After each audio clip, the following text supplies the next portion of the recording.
Welcome back to another episode of Trip Report. I've been looking forward to this episode for a while now. I had mentioned in several episodes previously that I've been shadowing some psychedelic assisted psychotherapists, and today's guest is actually the first person that I witnessed go through the full day treatment, which is the MDMA with psilocybin and 5-MeO altogether.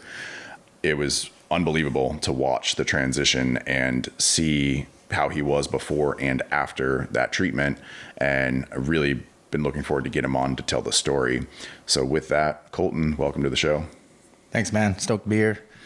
It's pretty cool to be doing this with you since the beginning. So yeah, been looking forward to it. I guess just to kick things off quickly, just a little summary of your military career. All right, yeah, man. I did 8 years in the Marine Corps, infantryman, a few combat deployments. I was in Fallujah in 2003 in the first Fallujah, the not as cool one, and then 405, I was in Ramadi. Yeah, I mean, kind of a trip that we were both in Fallujah at the same time too. And did you escort any prisoners to the detention facility in Fallujah? Oh yeah, we did. We took some people from the town of Karma. Yeah, there's like a police station there. We picked them up one time and we were just in the back with them and brought them over there. Dude, we were in that prison at the same time, hands down. Like, talk about a small world. Man, I definitely didn't see it, because if I did, I would have remembered it. Those beautiful eyes.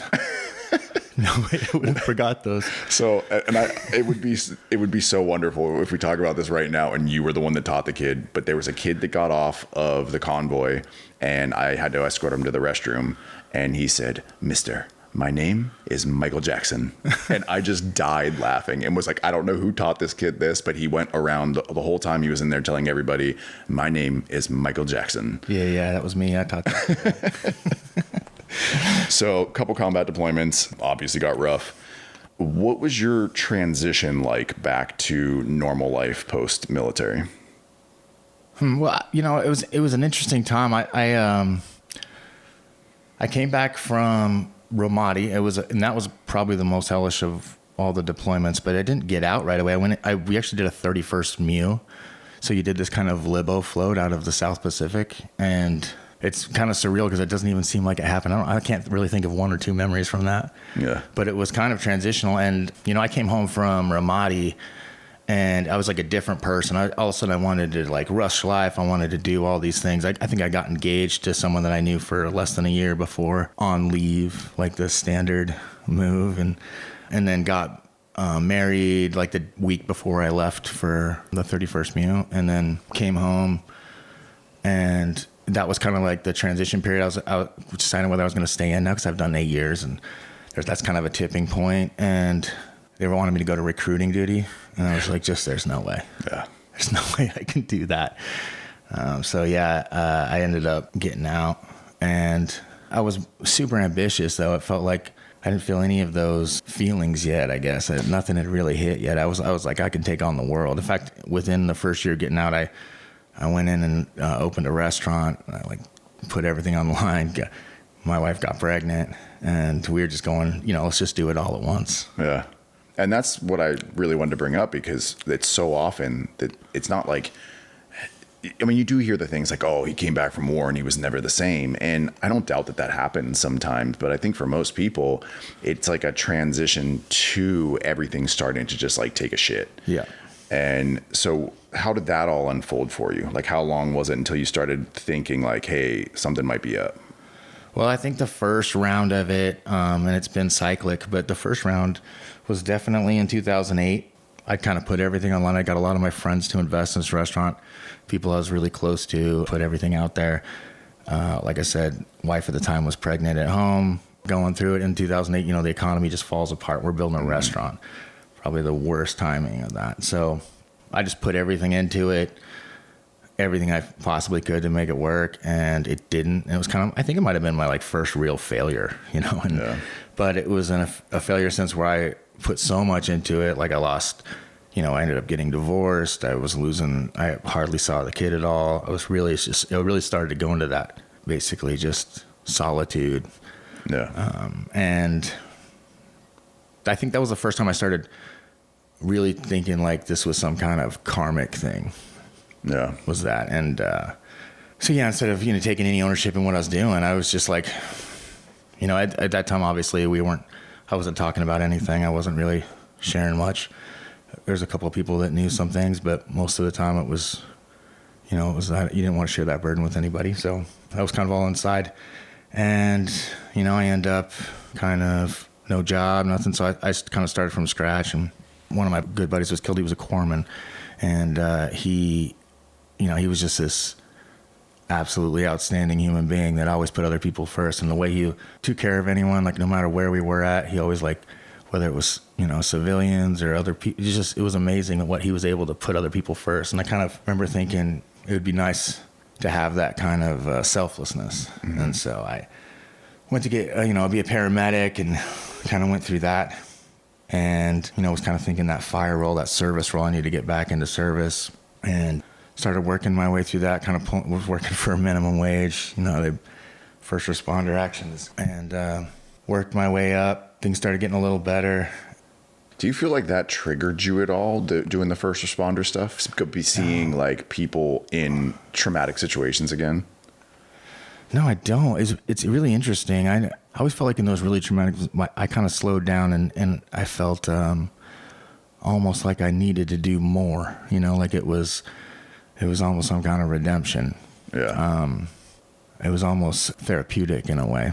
I mean, if anything, you would be the best person to handle a stressful situation like that. Had been prepared to handle stress in a way that I don't know any other way to train somebody to handle a first responder trauma situation. Yeah, well, I think with anything, hardship is best trained by hardship, right? Like resilience is, you can't really train it. But I don't know if that's what it was or if it was at that time subconscious need to try to make up for something I felt like the karma I'd done wrong. Yeah. There's so many details to it, but a long story short is I worked my way up pretty high, got going, and then another series of events and failures kind of worked their way in. And suddenly I found myself again without a job, not connecting to my family, pushing all my friends away. It was by happenstance that I ended up I had some family issues that were pretty dark. And I ended up having to head back to home to help my mom out with some stuff. And some family had just gotten into drug abuse and kind of left my mom high and dry. So I went back to help her and started working out in my hometown. And then it was kind of a start over moment again. But now I've kind of left everything behind. I really had a tough time connecting with my daughter, which is hard to say out loud. It was everyone talks about that, that's the greatest moment of their life. And it was. I love this kid so much, but there was this just unbelievable, overwhelming feeling of, you don't deserve this. You don't deserve this kind of love or this kind of happiness. And you've taken this away from so many people. And people people you don't know. And it almost felt it started to feel like there was this thing that anybody who got close to me was going to get hurt. Anybody who got close to me was going to suffer so that I could feel that suffering. Does that make sense? Mm. And I mean, kind of like a curse. Like a curse, yeah. Even now, you say, okay. But it's so crazy how the brain will just, that was real for me. Yeah. And that's not something you can talk to anybody about. Right. There's 0 times you tell that to somebody, they're like, oh man, that sounds tough. Yeah. Everyone's like, that's ridiculous. You were just doing your job. You were just doing what you needed to do. And so you can't really tell those stories and you can't really say, this is what I think's happening. To get where things really started to turn I was kind of in it, just kind of trying to figure things out. And one of the kids I served with ended up reaching out late at night on Facebook Messenger or something. And it was something I hadn't heard from in a long time. And, I read it. And I was awake, but I was like, man, I don't want to deal with this right now. And this is tough to admit, right? That's pretty fucking embarrassing. That's where my mind was, but I just didn't have anything to give. And yeah, he killed himself that night. And I was like, man, 10 years out or whatever it was, and I'm still fucking this up. And I just started to really question everything. Really question how... I don't know, someone said, thank you for your service. It was like just hearing it just made me think like, if you only knew. And then just self-deprecation and just like, it was like a reminder, or like to the point where I didn't have anything. I got rid of everything that I had from the Marine Corps. I didn't talk to anybody from my platoons. I didn't talk to anyone that was a Marine. I didn't reach out. I just lived in this shame. And there was a few, to me, felt like real mistakes as a leader on the battlefield that I made that ended up in some pretty shitty situations. And man, I just, I couldn't let any of it go. Yeah.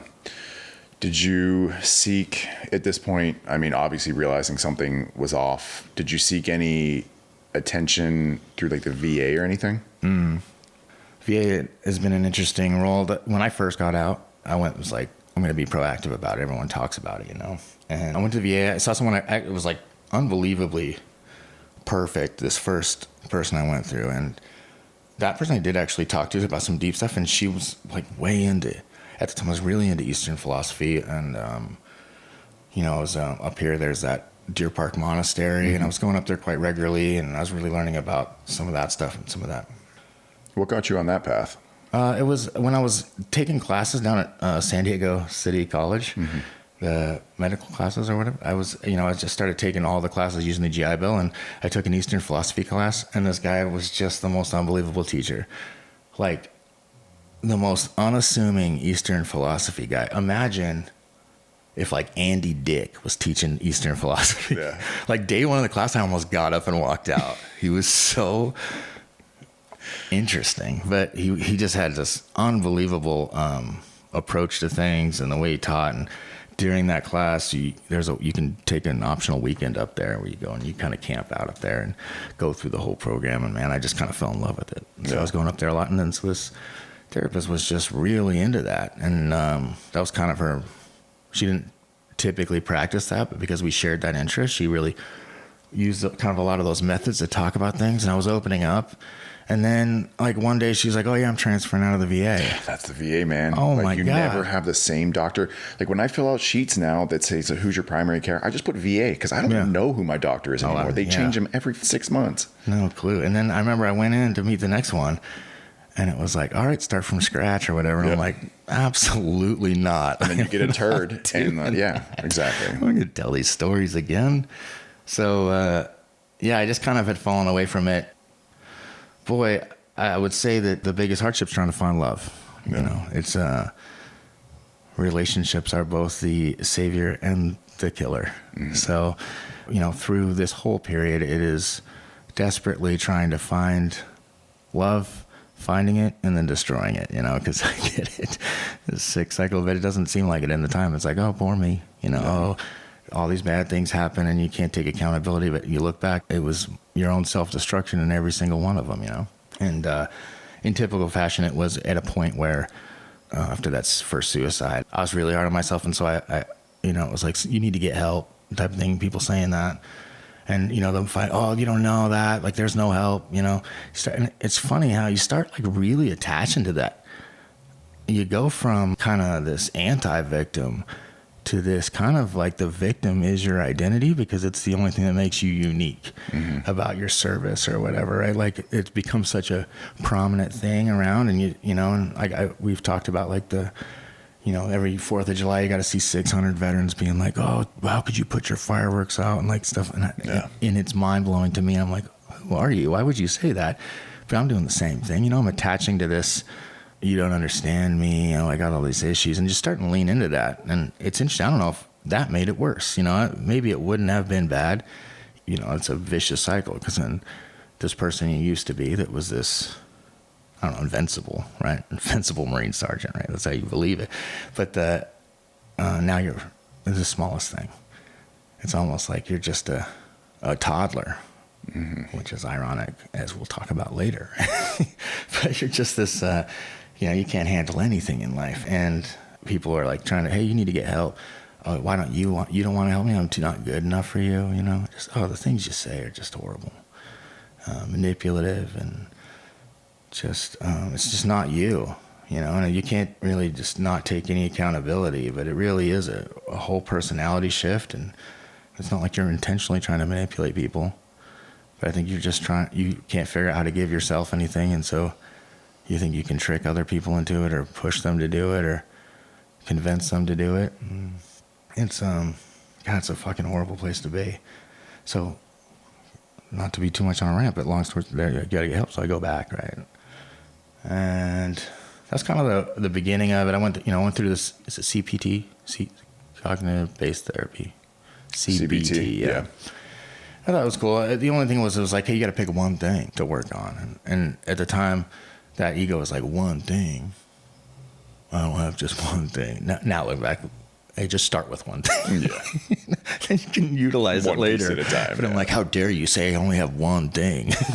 But I went through it and I was like, hey, this is actually, I got the idea behind it and I worked it. And then it started in a cycle of like, okay, I've got a little ground to work with. I'm kind of pulling my shit together, and then some other event would happen that I would self-destruct and get down, and I just kind of was in this repetitive cycle. And it always coincided with relationships, with trying to find love, trying to find your worth in somebody else's opinion of you, right? To find someone else show me what I'm worth, I guess. Yeah. And so it was an impossible place for anyone who took a chance on the loving me part, because no matter what they did, it was never going to be good enough, right? Because there was so much hatred for myself. So I went down that path. I went down the CBT. I got a little better. And then it's funny that the timeline seemed, I would like to put years to it, but it's really hard because it seems so fuzzy, right? So at some point, things got really bad where everyone knew in the town, right? It was like people were talking about it. And a friend of mine pushed me a little bit to go to one of those group fishing, like they're going to take a group of veterans out fishing. And to be honest with you, that sounded like an absolute nightmare to me. I did not want to do that at all. One, I did not like being around other veterans because of the shame. And, I told myself, oh, if it's a group that hasn't been anything hard, then I won't have anything in common with them. If it's a group that has been too hard, maybe they'll think my stuff wasn't that hard, So. Yeah. But it was an interesting deal. You kind of pushed me, and it was a small group of 4 guys that all fought in Fallujah and all fought in different battalions. So no one knew each other, all a different perspective of the same battle. And I went down, and I actually loved it. It was I think it was a good breaking point for me to remember how important is that camaraderie. And there is something about when you get around other guys that have served, there is something that's there. It doesn't matter. It's very rare that I've gotten around other, especially infantry guys, but most Marines and just most military guys in general, you get around them and it's like this instant, it's like you've always been friends, And I've always thought that was very interesting. So we get down there and we have a good time. But I tell you what, there wasn't an ounce of vulnerability coming from me. Yeah. There's no problems down there, Yeah. And I thought that was interesting. And on my way home, I remember I was on the flight home being like, man, I fucked that up. Like, I had so many opportunities. I felt opportunities to really open up. And did it seem like other people were? Yeah. There was a couple of dudes that really opened up. And I was impressed by them. And yeah, on the flight home, I just remember it was like a real, hey, you got an issue with that. And I remember texting the guy that runs the program and being like, yeah, I cannot believe, because I had opened up to him on the phone, It's really weird. But it was just something about, as soon as I got around Marines, there wasn't an ounce of me that could be vulnerable.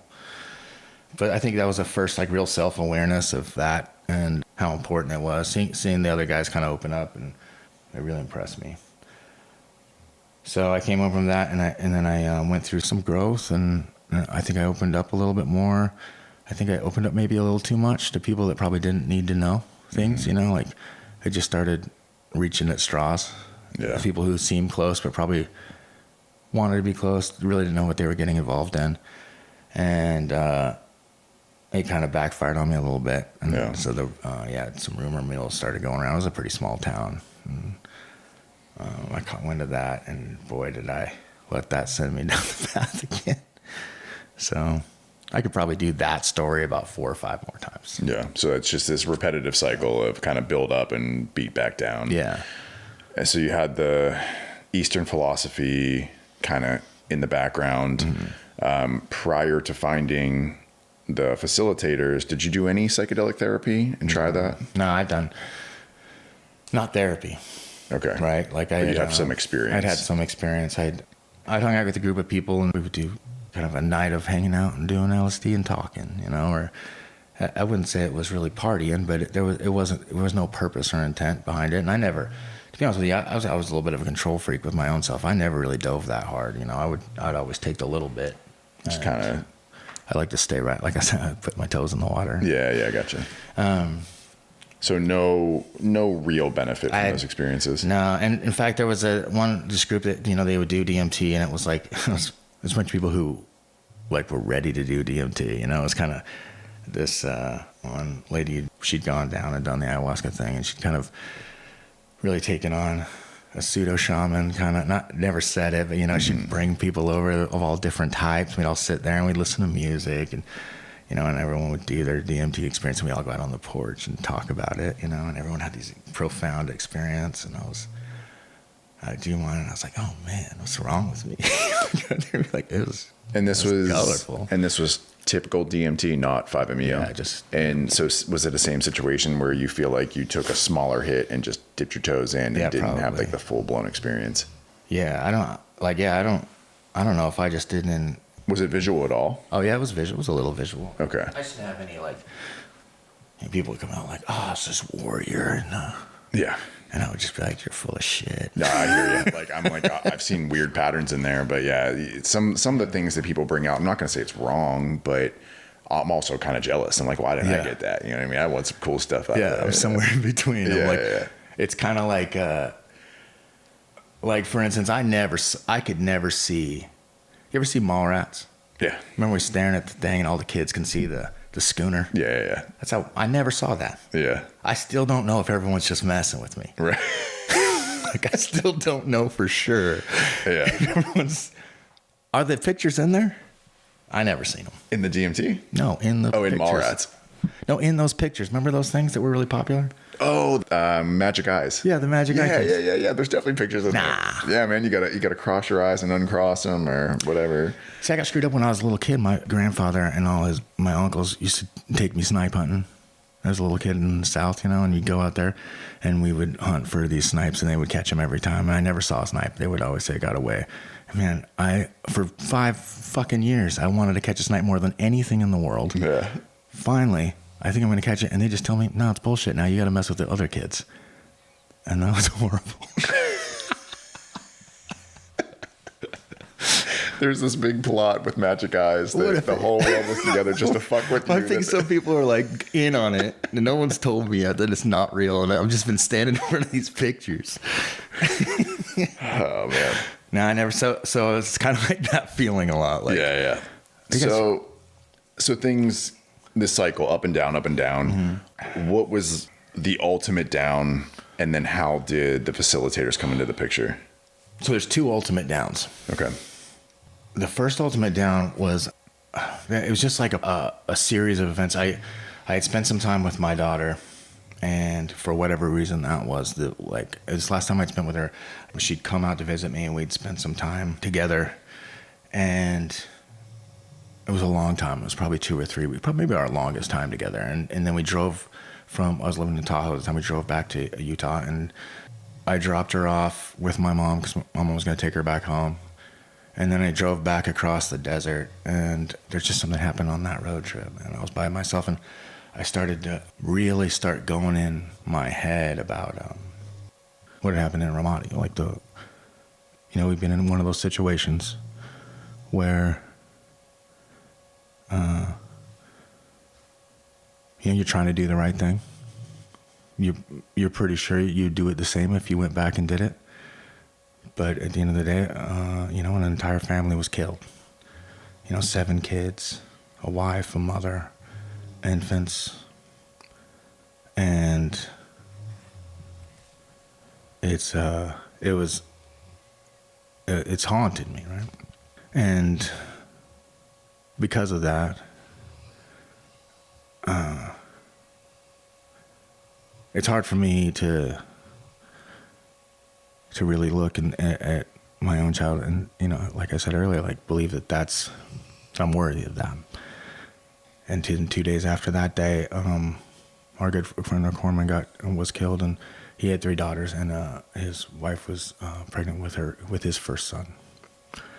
And he had just the day before received a care package with these two little blue booties in it that let him know he's going to have his first boy, you know? And so there was something about this, you know, and for forever, I 100% believe that was my fault, that happened. Up until like a couple weeks ago, maybe. So, there was just so much on that. And whatever it was it just started in that long, like saying goodbye to my daughter that time and then getting on this 8-hour drive through the nothingness of Nevada. It kind of sent me just down a dark path, and to the point where I pulled over on the side of the road. I was like weeping. I couldn't drive. I couldn't see. And then I finally got myself back together, and I started hallucinating on the drive. I was seeing kids on the side of the road, and I thought I was having like a real psychotic break, you know, like I was like, oh, this is it. And I've kind of always had this fear because, let's be honest, like, you know, you've had a couple people on the show have talked about it, but there's something to it. There's something to the suicidal thing. I don't think there's any of us that is like in the normal state of mind would say that that's okay. Mm-hmm. And there's none of us that say we just want the pain to stop. I don't think, right? But there is something, or like would say, oh, I would be willing to risk other people's pain for my own to stop. But there's something that changes in your mind.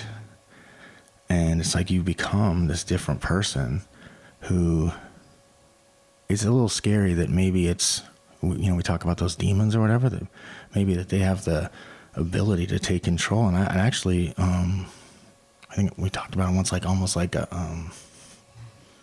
what was that? How would you call it? The movie? Final Dead or something? Oh, Final Destination. Final Destination. Yeah. Right? It was like this death, like it was just a matter of time you could fight off, but eventually it almost seemed like, you know, some of these cats that had killed themselves, and there was many, but some of them, you know, you was like, there's no way in hell. So is there a line that crosses, and, you know, where you don't have control anymore? And I started to get worried. Maybe I was headed down that path. I was kind of living a death sentence. And then it came more like, hey, you can't let anybody get close to you.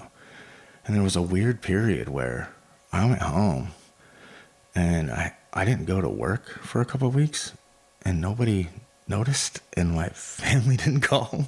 And it was just like a weird thing where, I think, you know, just a weird situation where I was in a transition of bosses where one had left and the other one hadn't come in yet. And something went real wrong where I couldn't get out of bed. I couldn't sleep. I was hallucinating at night. I was terrified. Every morning I was just hoping I could make it till the sun came up. And I was in so much pain, like physical pain, like my joints were hurting. I couldn't move. I was like, basic movements and functions almost seemed impossible. I kind of, like, when I realized I had to do something, I would like, I pulled myself out of it a little bit and would do some basic things. I'd show up to work for an hour, I'd drive home, and I'd just lay there, and I was, if I wasn't gonna kill myself, I was dying, right? Mm-hmm. And a friend of mine had brought up, because at this point now, people, what the fuck's going on? And I was like, dude, something's wrong with me. I'm not depressed. Something's real here. This is different. My executive function, you know, no sleep compiles, but it was like I couldn't remember anything. Couldn't talk really. I couldn't remember words. I couldn't speak. And it was terrifying. And, you know, this friend brought up, hey, that she'd clearly been doing a lot of research about it, and she was like, hey, you know, there might be something wrong with your hormone, like your endocrine system. And I think at that same time there was a podcast on, I don't remember who it was, but there was a SEAL's wife who came on and talked about their life, and he had ended up committing suicide. And she talked about how he had problems with his adrenal glands, and he had no hormones, or no testosterone, and a lot of things were messed up in there. So there's actually some physical things going on. So I think that gave me like a little spark. Maybe I'm not. Maybe there's something just wrong. So I did. I went and got my blood checked, and yeah, sure enough, it was all out of whack, complete mess. And what'd you say your test was at? It was 80. You know, it was low. And you know, all, the C-reactive protein, the cortisol levels were like through the roof, and you know, inflammation was really bad. So it explained a lot of like the pain and some of that going on. So, you know, I started working on that, and I felt like I had a lot of, like, maybe because I never really identified with the PTSD stuff as much. I definitely identified with the moral injury and the shame around things, but I didn't really feel what was kind of being called PTSD. And so this idea of that old Venn diagram, right, of the PTSD and the TBI, and somewhere in the middle, you know.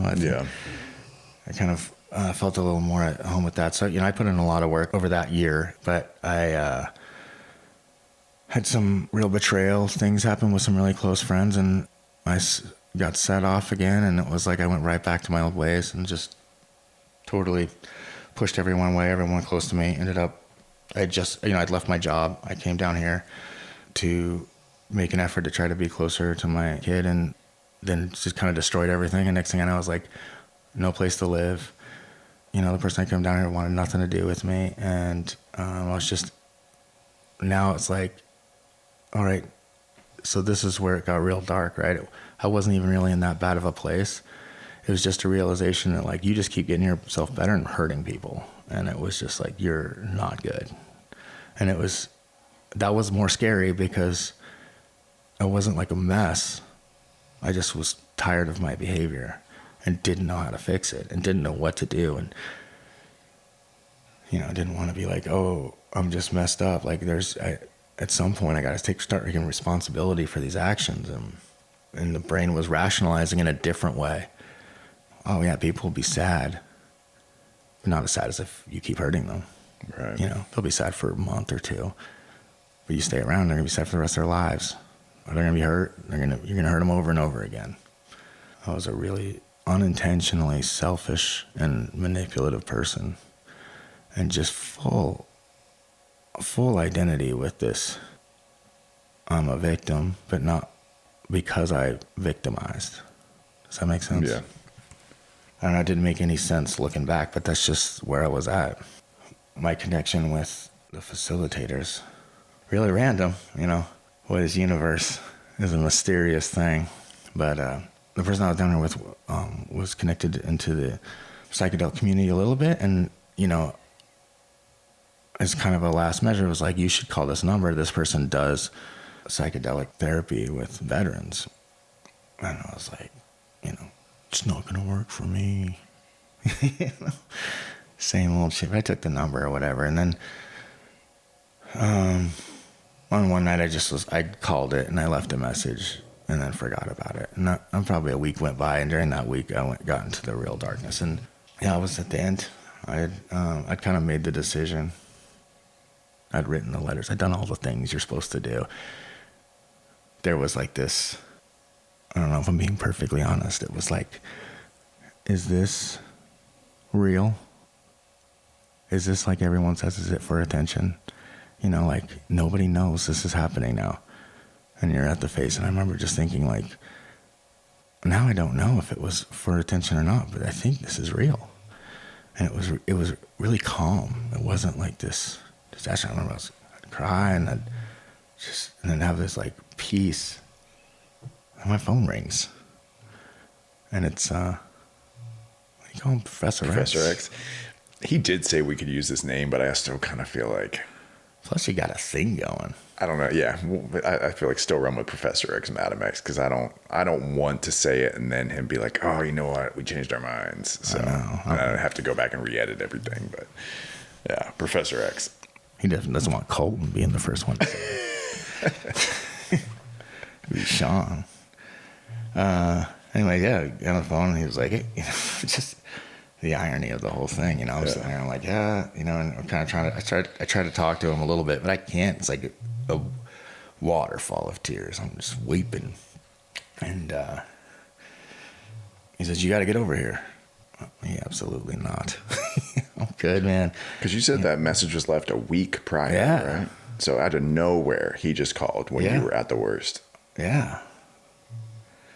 And, you know, later you find out why, but it was just, to me, it was just weird, right? And I was like, no. And he said, well, we're going to come to you then.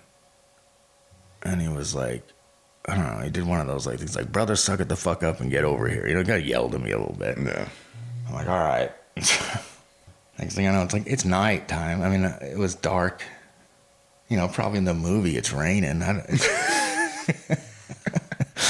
You're driving over, and man, I couldn't barely stand up straight. I'm shaking. I'm just a wreck. And next thing I know, I'm like, you know, out in the middle of nowhere at this house, and I get out of the car, and I'm terrified. You know, I have no idea what's happening.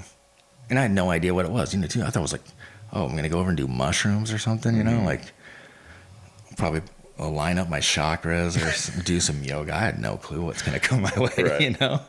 I get out of the car, and this big dude comes out. And he's not like, oh, come here, or anything like that. He just looks at me, you know, and he's like, what does he say? It was so impersonal. Handshake, fist bump, or hug? What?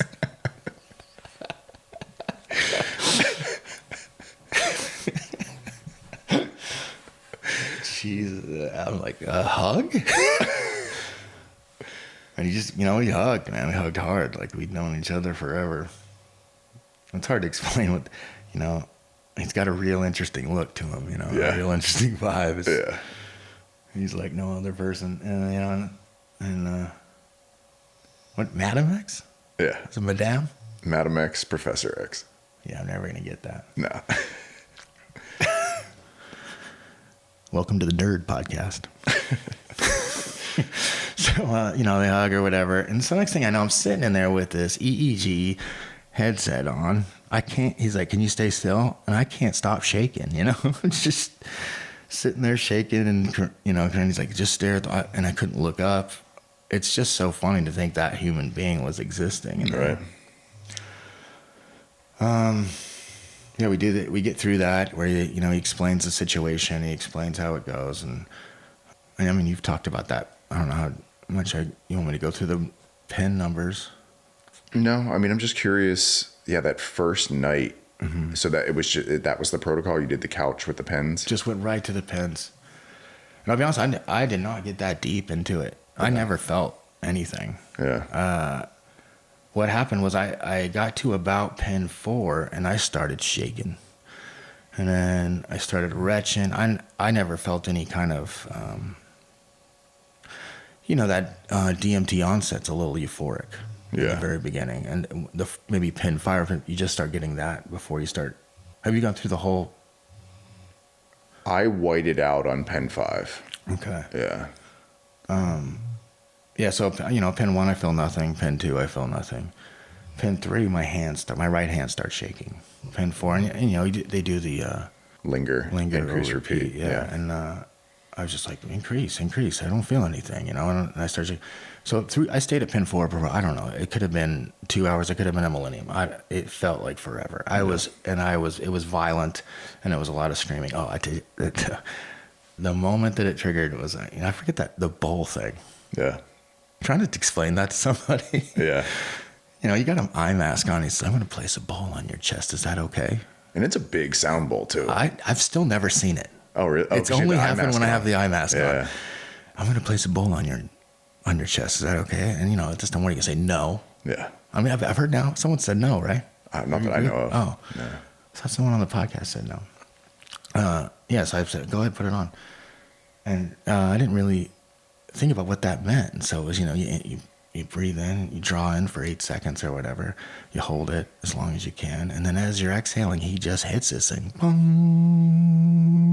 you know, and it is just like vibrating your soul.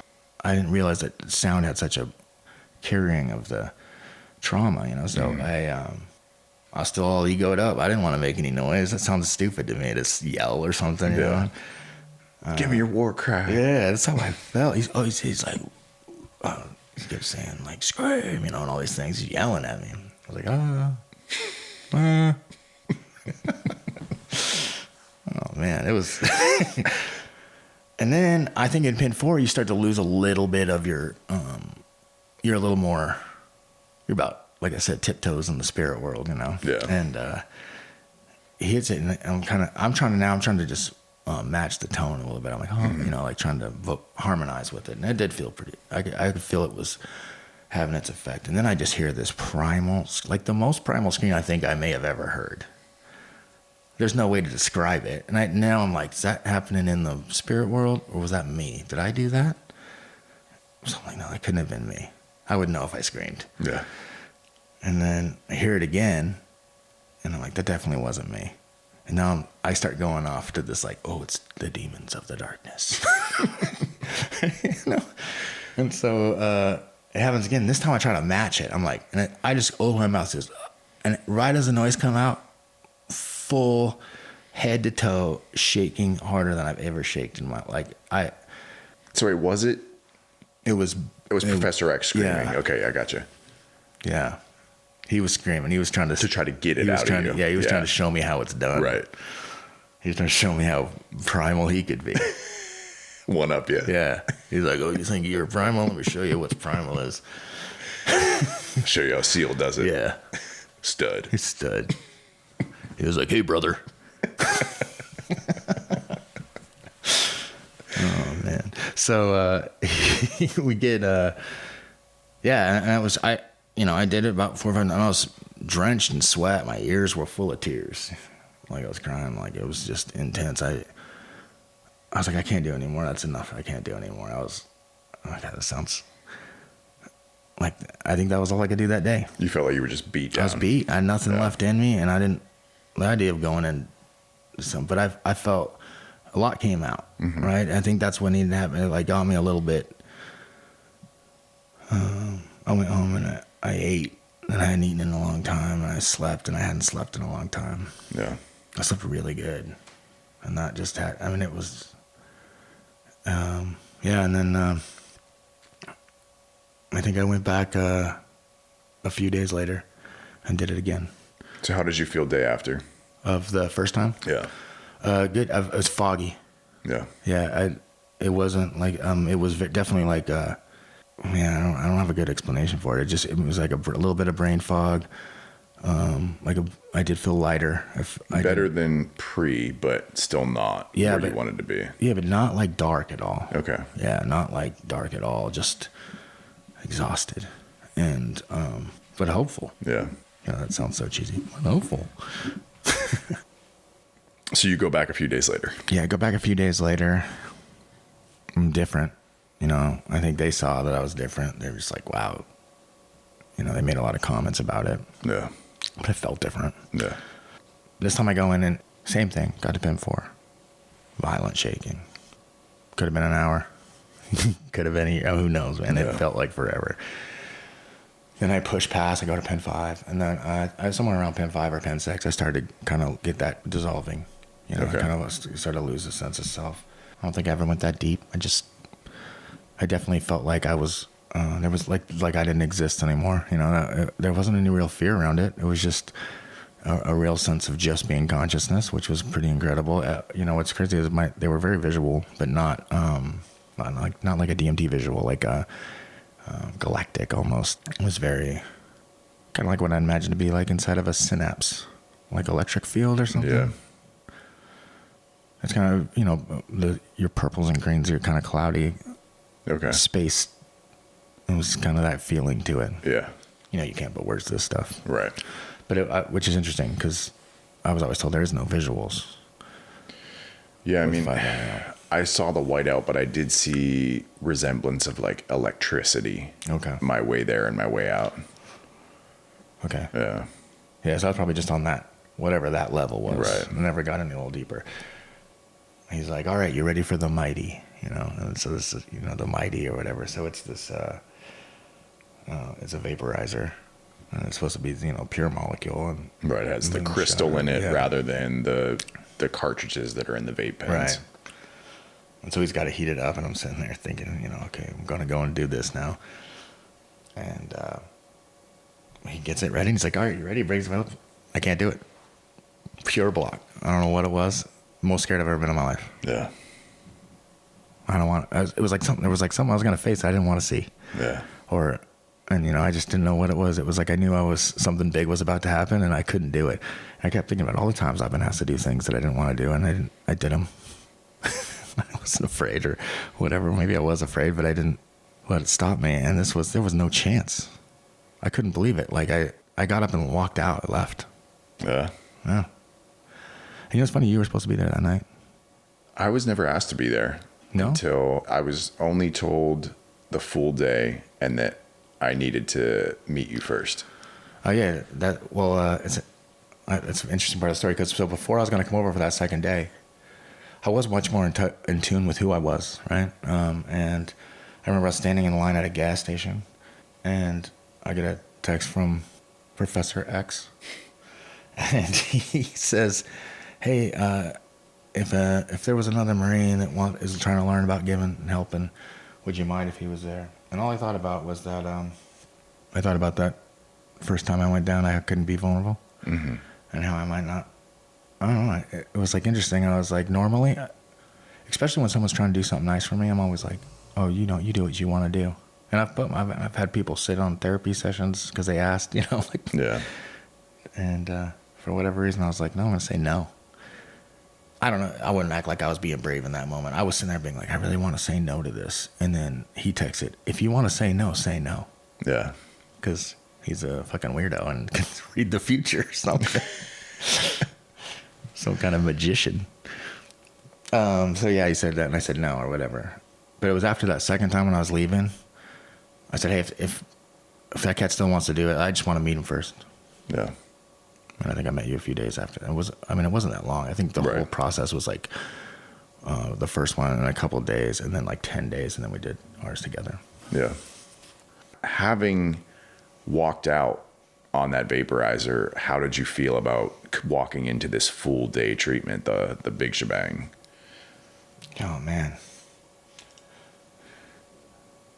I don't know. There's so many cliche responses, right? It was like that perfect blend of like terrified and excited. I think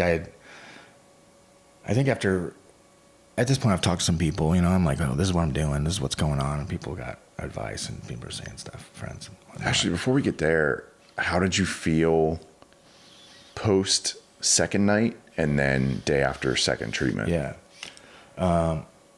I think that's what the difference is. A good question, because it was after the second time I felt I was on cloud nine. Yeah. Yeah, I felt great.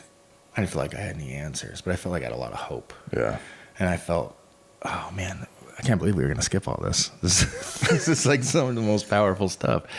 Yeah, a lot of real realizations. That week had gone by, and how was it on? It was on maybe Jocko podcast.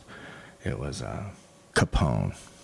Yeah. Amber and Marcus Capone. Yeah, they were running that vets program. Right. And they came on. And so I'm about to drive into work, and it's early in the morning, whatever. I'm like, oh, Jocko's on. It's like, I got, a couple here who's giving psychedelic therapy. I'm like, oh my God, what if it's Professor and Madame X?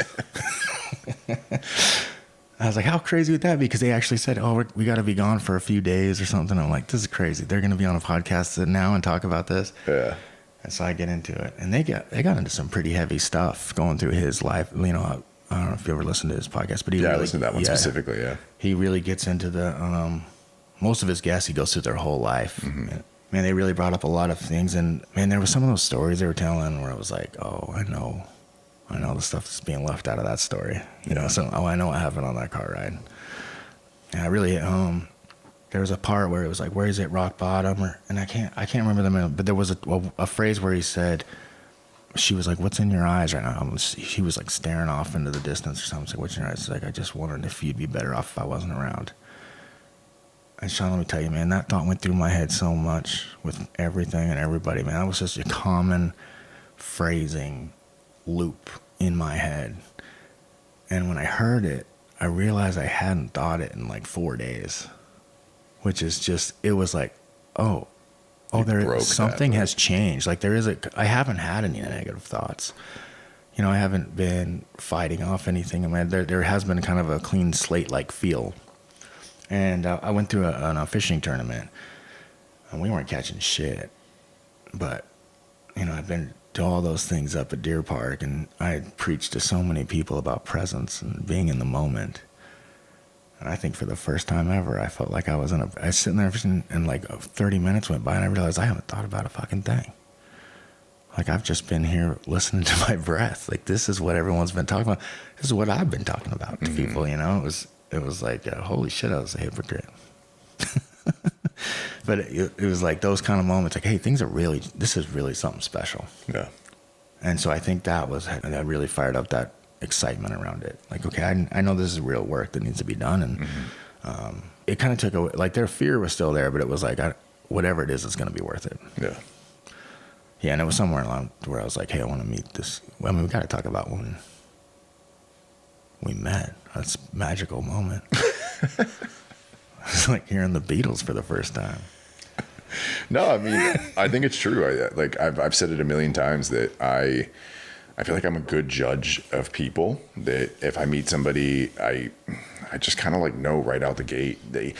That's I feel like why I'm so bad with memory recall of names is because if I meet somebody, I'm like, we're not going to be friends. Like, I don't even try to put that name to memory bank. And like, it's bit me in the ass a few times where I have to go back and relearn a name and I'm like, okay, I was wrong. But for the most part, it's like, I know whether or not I'm going to jive with somebody. And it was like walking in there the same way that you had that whole, don't really like hanging out with veterans. Yeah. I don't really like hanging out with Marines specifically. And then it was like being from the ground side. I was just like, who is this dude going to be? Is he going to be some meathead? And like, and so I think I was coming in the same kind of thought process as you with this.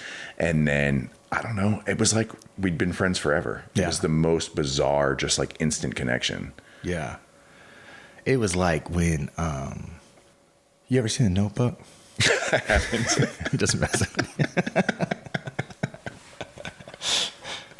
No, it's funny. I was like, oh, I'm going to go on this blind date. I think I was texting my friend, I'm about to go on this blind date with some dude, see if, or whatever. I was like, he just texted me, oh, I'm wearing a white t-shirt.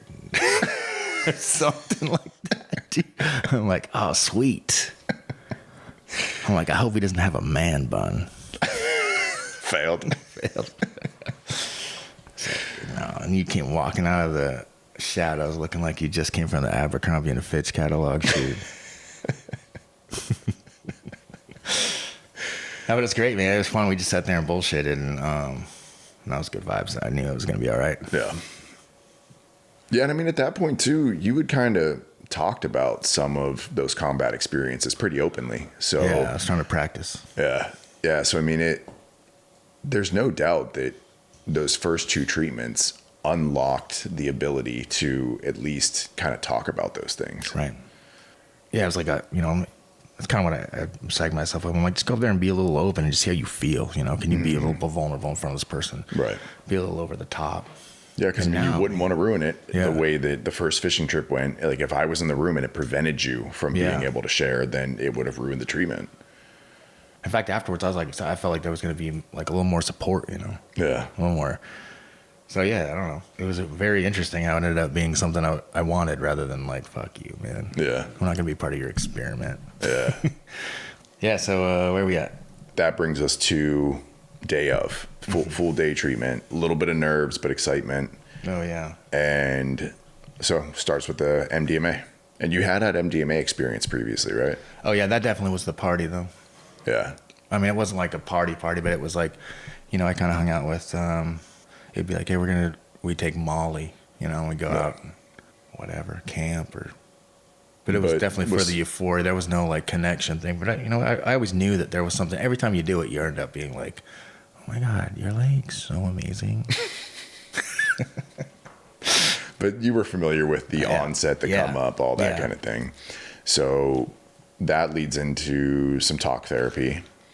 And I mean, from what I observed that was interesting was it was like, those whole combat situations in detail, it just seemed like it came out so effortlessly with no emotion attached, which is very interesting to me because it's like, that's the kind of stuff that nightmares are made of. Yeah. And it just seemed like it was so easy to get that off your chest. Yeah, it's funny. And going through it, I remember thinking like, okay, we got to get through this stuff. But like, they probably want to hear about like childhood stuff because they bring that up a lot. Yeah. And there was a lot of questioning. It didn't feel at all. I'm really glad it was like that. It didn't feel at all like a, therapy can get a little bit like an interrogation. Yeah. It just felt like people hanging out, chatting, telling stories. Because the professors were throwing it back. They were telling their stories. you know, and it kind of took away that feeling like it was about me, which allowed it to be a little freer. But you're right. When we were talking, it definitely just felt like, oh, this came up. I got to talk about it. But there was no emotion, no connection at all. Almost, it was like a total. And that's not even a dissociative, is it? No. I mean, they call it an empathogen, which is just kind of like a weird term that's thrown out there, but it just seems, I mean, I really do feel like these things are essentially put you into like a state of hypnosis to where you just have access to things in the subconscious that you don't typically have access to. Yeah. I mean, it's interesting too. I mean, there's something about set and setting. Yeah. Right. Cause you know, it was a completely different experience than the times in the past, right? Yeah. Where you're going out and you're probably abusive towards it, but I never felt those feelings of like, oh, you guys just want to cuddle, you know, or whatever. There was no like, it wasn't a euphoric feeling even. Right. It was like just laser focused and just like, and I remember I kept feeling like we're talking too much. Like, don't I need to get to the childhood stuff? Yeah. Because I don't even know what the childhood stuff is. On that note, the thing that I thought was interesting, and I don't know if it's something that you want to share on here or not, but what I think was interesting was she had told me either prior to yours or afterwards or something along those lines, but talking about how so many of, I think this is actually after my 5-MeO experience. And she said that so many of these guys that come in that are veterans, that the thought process is that it's what they saw in combat. And she told me 99% of the time it goes to their connection with their father. Yeah. It's like, whether it's with men or women or whatever, that's what it goes to. And then when she asked, why did you join the military? That I think was pretty impactful. Yeah. Yeah. I mean, I'm part of that. I'm definitely part of that 99%. Yeah. I mean, when I was going through that, I had that relationship, you know, I can't say, I had this traumatic childhood. Right. It's just funny, right? You get that spectrum and it goes right there with the combat stuff. It's like, my story going to be worse than theirs? Or, you know, Yeah. Can we compare, please? And, but yeah, I didn't have like a crazy, I had a pretty damn good childhood if you look at from the outside, but I just had this relationship with my father where it was, and you know, maybe that's just how we were raised. It was like, if you teach a work ethic by never being good enough type of thing, right? And it was pretty hard. Sports and education were really big to my dad, and you know, by the time I got into, you know, I was really good at sports through the younger years, and as I got into my teenage angst years, you know, I got into punk rock, and I didn't want anything to do with sports, and I was like, no matter what I had done anyway in sports, I would he never showed up on any of my games, you know, he didn't, I'd always look at that crushing feeling of looking to the stands, and,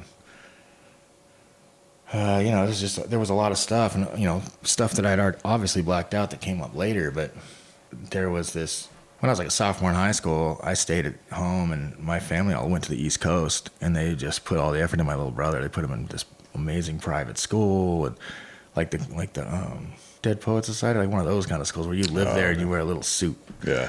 And you read poetry in a cave or something, you know? They're out there just, you know, just living this life where he was at every game. He was on his dad was coaching him. He was doing everything, just full on a part of his life. I don't know. I was like, graduated high school, and I went to like a junior college or whatever, and I was just down there. And it was just like, I was getting a lot of comments, like, you're never going to amount to nothing. You're doing, you know, you're just wasting your life. There's a lot of that kind of stuff. Which probably came from a good place, thinking it was going to motivate you to do something, but not understanding like the mental toll that takes, that I think so many parents don't understand, right? Especially at the younger ages, what that can do to a child. Yeah, it's you know, it's so funny this, you know, we'll probably get into it with stuff that came up in the later sessions, but I would have never thought, you know, I remember like things that came up that are viscerally painful that you can see we're just like trying to, I don't know, motivate or dealing with their own shit, their own insecurities, you know, they're just trying to do their best. Yeah. But for whatever reason, his thing was, so yeah, I was down there at school and we started launching missiles into Kosovo. And I was like, oh, there's about to be a big ass war. And so I like I remember literally there was like a comms there, I like walked straight down there, And I was like, how soon can I leave? And they're like, oh, what do you want to do? You know, I did the ASVAB thing, and like, you can do all these things. It's like, just put me in the infantry. I went to boot camp. His look like, you're not going to make it. I remember like standing there before he just had this look like, it was almost like he's like, hey, you know, this is a really tough thing. You know, and it's like, he was like, he's going to let me know it's okay ahead of time. And I was like, fuck this, I'm going to make it. And like 3 weeks in, I dislocate my kneecap. And I get dropped to this medical recovery too. And I'm just like, fuck. Oh man, that place was one of the darkest places ever, man. It was like, you know, if you're there, you can't leave boot camp until you get better. Right. And so there's people who they have a surgery on a broken leg and then they get infected and their head's just not mentally strong. So you just don't get better. Yeah. Because you're just in miserable. So there's people who had been there for a year, 2 years. I was like, this place is crazy. Yeah. You can't get out. It's like some weird purgatory. I was like, nah, me. I'm going to get out this bitch. I think they said it was going to be minimum 6 weeks recovery, and it was like on the day of the 6 weeks, I got dropped back to my platoon. Yeah. You know, I did all the damage because of that, but got back in or whatever, and I graduated. I remember when I got back he wrote this letter where he said he was proud of me. Yeah. I couldn't believe it. I still got the letter. Yeah. I got home from boot camp, went to SOI, he got cancer and died. So I don't think I ever got to experience that. Yeah, but I think that's another big part that, again, if you're willing to share, that I think played such a big part, or like a thing that I saw that was so impressive was the thought process of you saying he told you to never quit, and then the way that the cancer unfolded. Yeah. Oh yeah. God, thanks for remembering my life, man. Wow, that was big, man. That was like, I really felt that whenever you talked about that through there. Yeah, I'll try to get to that one.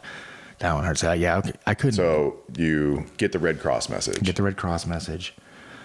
And, you know, I had seen my father like a month before on boot leave or whatever, you know, and we were running. We went for a run together and stuff. And it was kind of like this interesting feeling. Like, it was almost like he saw me like a man for the first time, you know, and it was like we were just treating each other different. Yeah.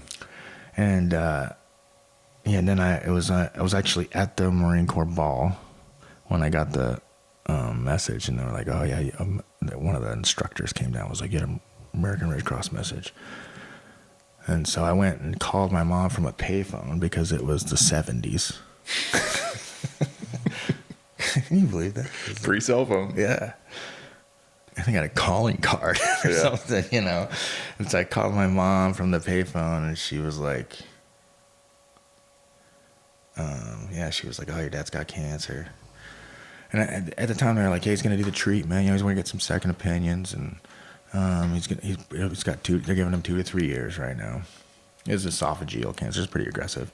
And so I was like, well, fuck. And then the Red Cross thing, and they were pretty good about it. They're like, yeah, you know, I had orders to 6 Marines in Camp Lejeune. And they were like, we're just going to drop you right to this I&I unit, because my parents lived just outside of Quantico. So I went to this I&I unit outside of Quantico. It was like an LAR unit. And I was hanging out with him, but he had done the first round of chemo, and it rocked him. And he's just like, I'm done. And I didn't say it, man, I was just devastated because my whole life, dude, I couldn't have injuries. I remember like, oh man, I remember I had like my bicep was like torn playing football. So I couldn't barely move my arm, and I like got this extra pad to put on so I could still play. And he was like, you don't need that pad. I just remember you just weren't allowed to like have an injury. It was always like, know the difference between pain and injury, but there's no such thing as an injury. Jesus. I remember my older brother was even worse for him. He played with broken ribs because his dad, he wouldn't believe him that he was hurt. And it was just this thing you couldn't, man, it was just, if you did anything that showed weakness, it was, I'm making him out to sound like a monster. He was a good dude, but I mean, that's just his thing. I don't know if it was, it was different, but here he is. I'm like, I'll be honest, I was so fucking disappointed, man. He's like, you pussy, I was angry. It's like, here I am, I fucking fought my ass off for you to be proud of me. And now, I think I got it, and you're not even going to try. After all the guilt and shame you put me through for having any pain or any emotions, I was so devastated by that. Yeah. I never said anything. sometimes I kind of wish I would have. No.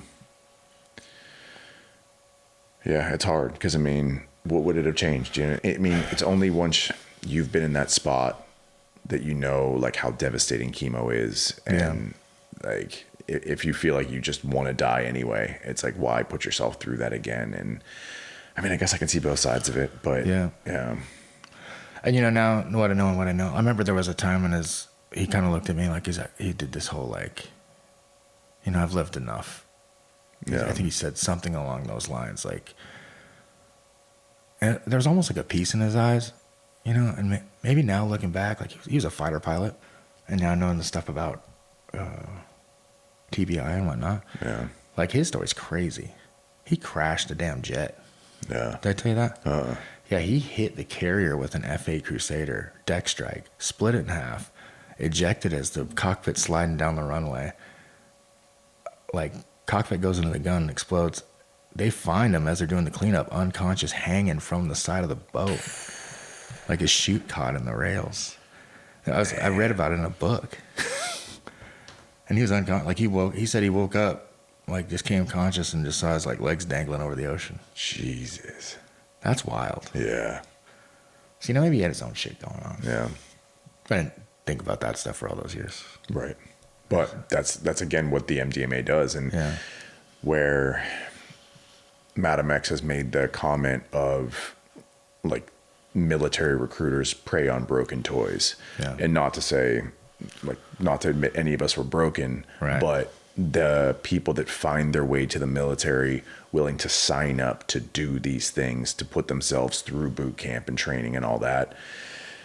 It's not the average person that finds himself there. Yeah. You know what I mean? And it's the interesting thing that I hear you say that I experienced that Will brought up, but that self-hatred, I think, is kind of what puts you there, is like, and I mean, I don't mean to say it like being cocky or anything, but I'm confident I could have gotten through SEAL training. Like, there's nothing that can fucking stop me because I'm my own worst enemy. I won't let myself fail something. Yeah. So that was, I mean, I didn't go in there trying to prove to any of my family. I was like, I guess trying to prove to myself that I was something.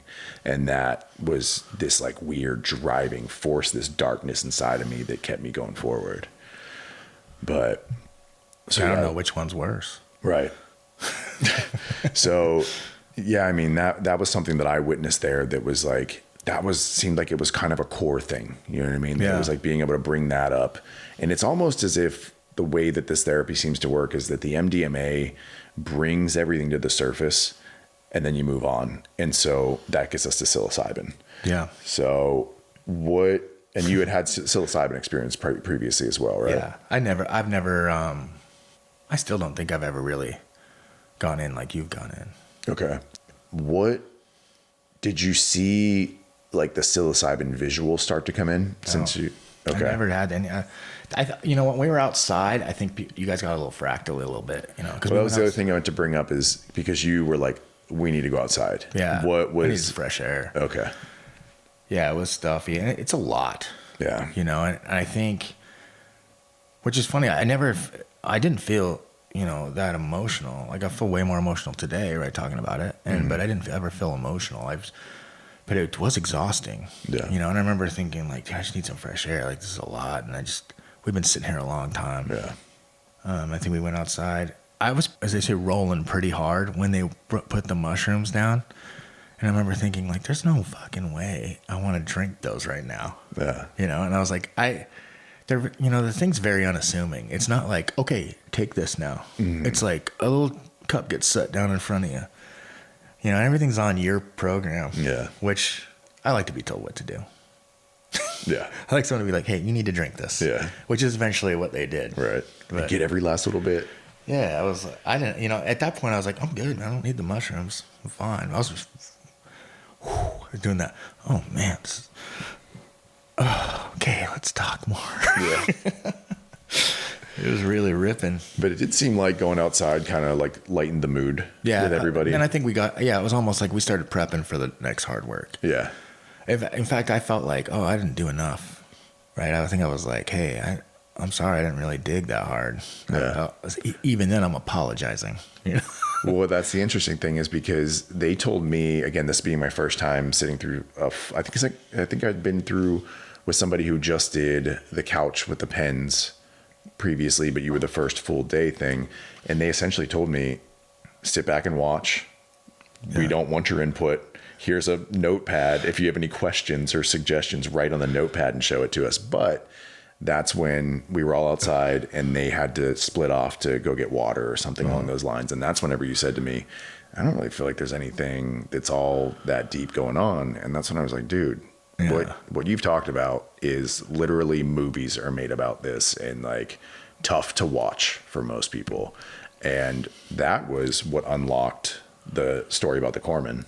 And I don't know if you had shared that with them on the previous one, but that essentially was a moral injury thing. Yeah. And I think that it's the moral injuries that are the harder thing to deal with. Yeah.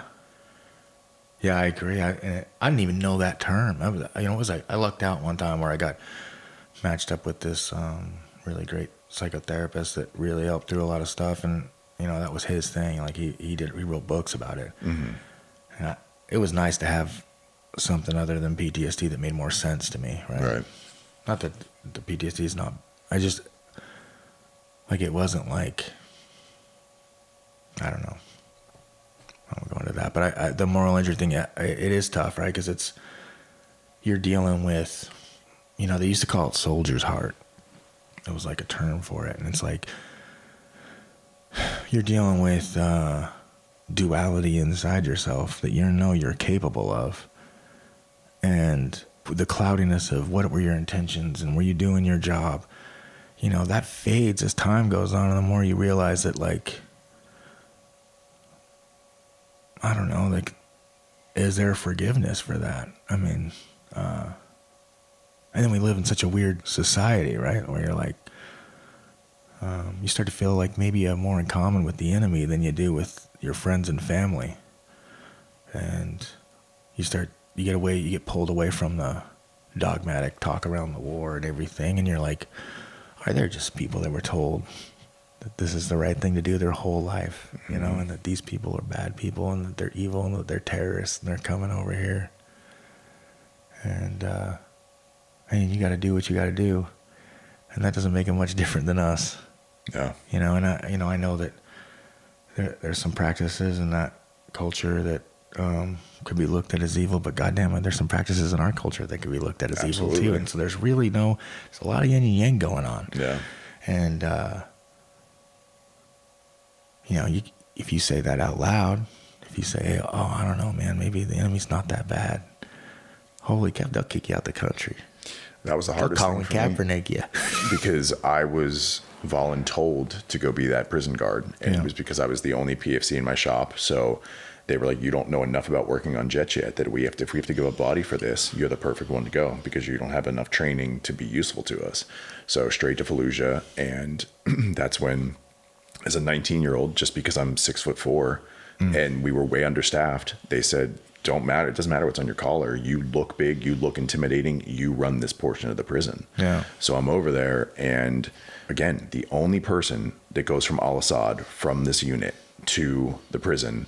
And I'm talking to people that speak perfect English, that taught languages in the US and then taught English in Iraq, and telling me basically the people who are fighting this war aren't even from Iraq. They're coming from all of the other countries, told that this is the jihad, this is the war against the bad man, the American. And then it makes you step back and think like, well, shit, if China came over here or Russia came over here and we're going door to door, kicking in doors, pointing guns, shooting people, I would shoot back. Yeah. And just because, so the way that we determined who were terrorists over there is if they had an AK-47. So if you come in my house and I have an AR, does that make me a terrorist? Yeah. It's the same shit. So it's like, now I witness all this. I see all this shit go down. And then I have to go back to Al-Assad where they're still strapping bombs on F-18s to go down and blow up Fallujah. And so it was like, I was the only person in that unit that saw firsthand what Fallujah looked like after we dropped bombs all over it. And then met all of these innocent bystanders who no one from their country was even fighting that war. I mean, maybe some, but mainly people coming from other countries. And it's like, we just ruined your fucking life. Yeah. And I can see where Americans look like the devil. And it was crazy because, you know, when we talked about that, like, you get this berserker mode, right? Because, you know, we're in Ramadi. We went out on the streets. We were there for 7 months. There was 4 days I didn't leave the wire, right? So you're out on the streets every day. You're seeing stuff every day. And you're fighting a ghost, essentially, out there. Yeah. And, you know, humans are interesting. You know, I used to think, like, when I worked in the ER, right? These nurses, they would treat the homeless people like absolute garbage, right? Like they're like almost inhumane. Yeah. The way they talk about them, the way they talk to them. Now, these are all people that took on a job because they wanted to take care of people, right? But you see the new nurses, they're just hearts of gold, right? Mm. And those old ones like are cruel. You know, that Nurse Ratched thing, and you're like, how does that happen? But that's a real thing that happens, and it's not because they're bad people. But, you know, if you're there in that situation, someone's constantly, you know, testing your patients and fulfilling the stereotypes and taking advantage of the system. And it's hard to stay empathetic for a long time. I don't know why. Some people are magical, but most people aren't, right? And you start to see people in a different way, and you're in that world. Man, there was no doubt in my mind we weren't doing the right thing, right? You know, and we were savages. Yeah. Right. And it's just like, you think about some of the things you did and you're just like, how did I get that way? And it felt like, you know, you start hating people and you don't know who you can trust, and hate, like deep hatred. So God, who did I hear recently say this quote that was like, I was talking about September 11th, and they were saying how mad they were about September 11th. Everyone was like, how the country was. Remember that? And someone told him, hey, you know how you feel right now? That's exactly how they feel. Like that feeling of someone coming over here, doing this horrible thing, you know, like, and I'm not justifying anything that's done in that way, but all I'm saying, to circle it back, is there was a lot in that moral injury state where you're like, am I on the wrong side of history, you know? Yeah. I guarantee you there was no SS soldiers that thought they were out there doing evil. Right. You know, but if anyone says, hey, my uncle was an SS soldier, boy, you're a bad person just for having that uncle, right. You know? And just because you're related to him. God, man, that's became, you know, you start looking at the numbers and what's going on. You start realizing why we were there. And the more and more you look at, even today, is there anything that's real, and just how corrupt our own government is? And can I even, you know, you start falling out of love with that patriotism, and that's because that's been a big part of your identity, you know, and where do you stand with that? So all of that identity is, it's a betrayal of yourself, you know. You just kind of stop losing sense of who you are. And then that's a callback again to you saying, when somebody comes up and says, thank you for your service, it's like, it like twists that knife a little bit more. And I know they're saying it out of like the goodness for their heart. And they think that what they're saying to me, that I'm like, I'm so proud, you know, but it's like, you don't know the shit that so many of us have experienced. Maybe it's for them a little bit too, you know, like they don't know, and they feel maybe a little guilt. I've known that a lot. People have opened that, like, you know, they feel like they didn't do enough or they haven't ever been a part of something bigger than themselves, or, you know, it's a respect thing. And so you can't ever be the buying into that identity of the don't thank me for my service thing. Like everyone, you got to remember whose intentions are what, but it is a thing. And I don't know any veterans that don't feel that way. Yeah.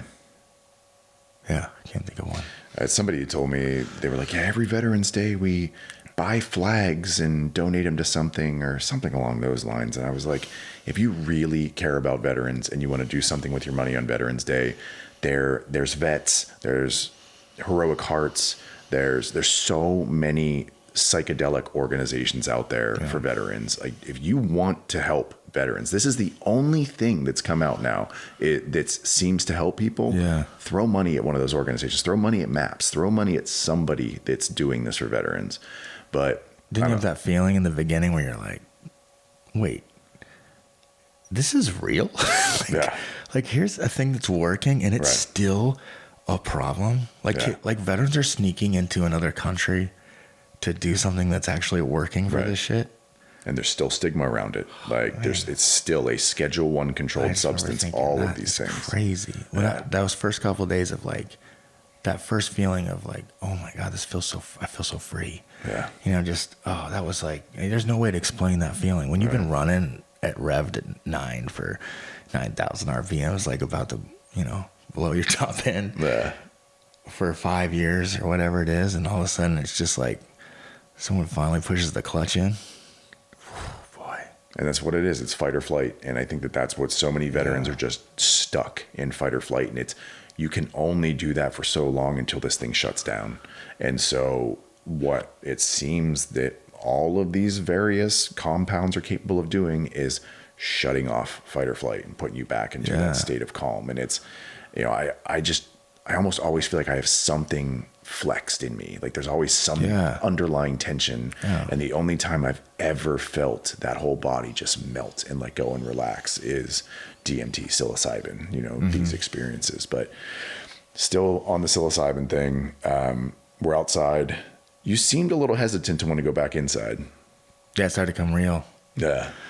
Because he had said, we're in a time frame here that it's time to start doing the 5-MeO or the psilocybin's going to wear off and this whole concoction that we have going on is not going to work. And you didn't really seem like you wanted to go inside. I did not. And it just, at that point now, I'm in that real happy mushroom land, where it's like, it's pure body and I'm feeling just loose. And like, I just kind of want to hang out with you guys and bullshit, riff off one another. Cause we were kind of starting to talk. Yeah. It was like I said, it was lighthearted outside. It was, it was some shit talking. And that's my, that's my happy place. It's feeling safe. Yeah. And honestly, like, and the 5-MeO is not fun. No, it's not. It's, the whole process is going to be a nightmare. And I know I got it, you remember, like, I'd walked away, I had it in my face and I walked away and I got to face that. And, I came in with all that confidence, but I was terrified. So, doesn't matter though. You got to do it. Yeah. So, I mean, they essentially guided you back in at that point. It was like, you seemed like you kept trying to push it off and they were like, okay, it's now or never. And I think he basically said like, you're either going to call it now or we're going to go do the 5-MeO. So we moved back in. And at this period, like this is real fuzzy for me, but I was always looking forward to hearing, like, we've never really talked about like hearing all from your perspective. Yeah. Yeah. I mean, like, because you said you didn't really, going through the 5-MeO part, you didn't seem like you had much visuals or unpacked much in there, right? No. So, I mean, I'll take over from what I saw and then you can fill in the blanks. So what I have seen is Pen 1 and Pen 2 seem to never really do anything to at least veterans. He said that he's worked with some other people where they've had full blown experiences on 1, but I think 3 is when I could see something was working with you. And then 4 was when the tremor started again. And what I observed that was fascinating was it would be the inhale and it always started with that right hand and it went straight to a trigger finger, which was so bizarre to see. And I think that they had told me, like kind of prepared me for it and said, we saw this last time, like we're looking for this again. And so it was always right hand first, it lifted and it went for a trigger every single time. And that twitch started and then it became a full body convulsion. And then that was, once they found that, it's whenever they explained to me that you continue to repeat that dose as you watch less and less tremoring go on. So it started with right hand to left hand to both legs and it would kick and maybe about a 2-minute tremor. And then it would be the reverse order. So it'd be one leg, other leg, left hand. Last thing to go down was that trigger finger again. And then the hand would calm down. Wow. And then, so it was repeat. And then they finally got to the point where, and this might've been like 10 hits off of Pen 4. And then the last thing I saw was your hand just barely come up with the trigger and then go down and relax. And then they said, okay, we'll step it up to 5. And then whenever it went to 5, it went from the body almost struggling to let go with what was ever stuck in there to a sense of peace. Like it went to, then it became a just placing your hand on your heart and more of like a sigh rather than that struggle or that tension that you could see kind of like writhing through the whatever was coming up. And then it was only like a couple hits off of pen 5 to where it was like caressing the heart. So it was like you could see, and then there was like a smile, and we were like, okay, like it's there. And then they did offer you the vaporizer, right? I said, I was like, bring on the mighty. Yeah. And so how did the mighty then differ for you from the pens? Oh man. Well, I guess we'll go through a little. So it is interesting because that 4 or 5, like that is like there's no way to explain that to anybody. Yeah. You know, you're shaking and it feels like I've never had a seizure, right? Right. I imagine that's. It looks like a seizure. Yeah. It is like, it's like your muscles contracting and like it is painful. Yeah. It's painful and it's like you're drenched in sweat. It's like it's awful. It is an awful feeling. It is like, it's a little scary that it starts shaking and you realize you're not in any control of your body. And then I know there was a couple times in the beginning, you're like, oh, you can stop it a little bit. You like lose, and your ego goes back and forth. It's like, I'm in control. And then you realize I'm not in control. And you're like, what happens now? Yeah. What can my body do when I'm not in control? You know, and you're scared. You know, it's retching. It's like a retching pain. But yeah, it was like a blanket of peace, and it felt so good. It was like this real nurturing, loving. You know, I think the Madame X is always there right beside you, and she's, you know, she'll like hold your hand or something, and you know, she's mama for sure in that moment. I very much understand why they suggest a male and female together as therapists to do this work. I can't imagine it any other way, because there's times where you need that, you know, a little bit of toughness, and then that time you need to just be nurtured. That's the other thing that I've come to sort of realize. The most recent observation was with a guy who was a retired SEAL. I mean, he was probably in his 50s at this point, and really rough go, but she essentially came in and like held him, and it gave me that connection of, we as human beings, we always need to be held. Yeah. Like that's not something that stops at being a child. Like it doesn't matter if you're 10, 20, 30, 40, 80 years old. We all still need to be held by somebody from time to time. Yeah. Like that's part of being able to relax and let go and everything. And I think that, you know, a lot of women get that. I mean, that, you know, they have a partner that holds them and that kind of thing. But I think there are so many men out there that don't get that experience. And it sounds kind of cheesy. It sounds kind of lame that like, oh, I just need to be held. But that was what I observed. That was kind of what changed everything, where it was like, where somebody could finally be like, thank you. Like I can let go now. Like I just needed to be held. And I think it kind of goes back to that childhood thing, is people who weren't held then, they still have to get it. Yeah. Yeah, there's something about that. I mean, that's the original safety, right? Is the mother's arms. Yep. That's what we were saying, like very first safe moment. So there's something to that. I agree, man. Got nothing's like a hug. Yeah. Fist bump, handshake, or hug. Fist bump, handshake, or hug. Welcome to hell. Oh man, yeah. So okay, this is where shit gets real, man. Yeah. So the mighty. So we get that mighty ready, and it's so melodramatic, you know. It can't just be here we go. You got to watch this little numbers count down, and you're holding it there. Oh God. So and then you got to pull back slow. You know, you've been doing this. You pierce your lips all tight, and it's a slow draw, and you know you got to breathe basically in until you can't breathe anymore. And then hold your breath, you know?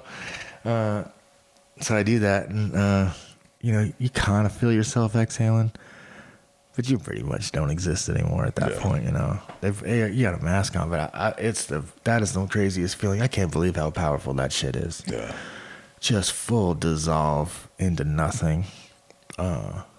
I love when we all try to put words to this stuff. You can't. You can't do it. But all I know is there's no awareness of my legs or my feet or my hands or my body or my face, but I'm there, you know, and,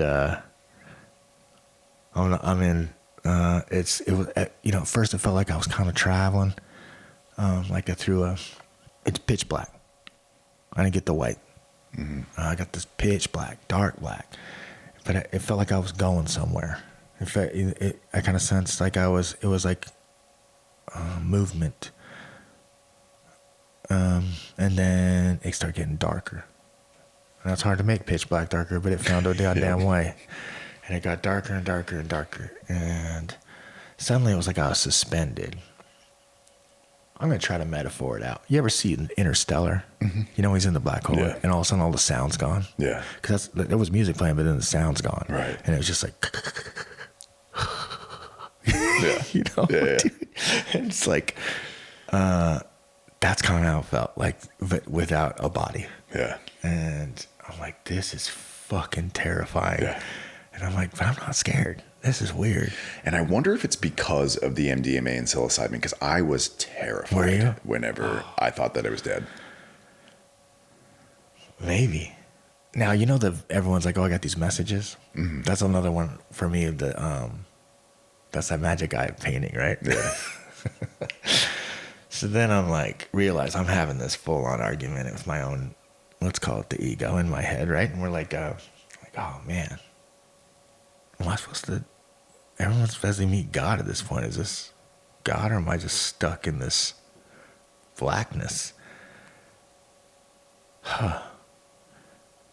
Should I be getting some kind of messaging?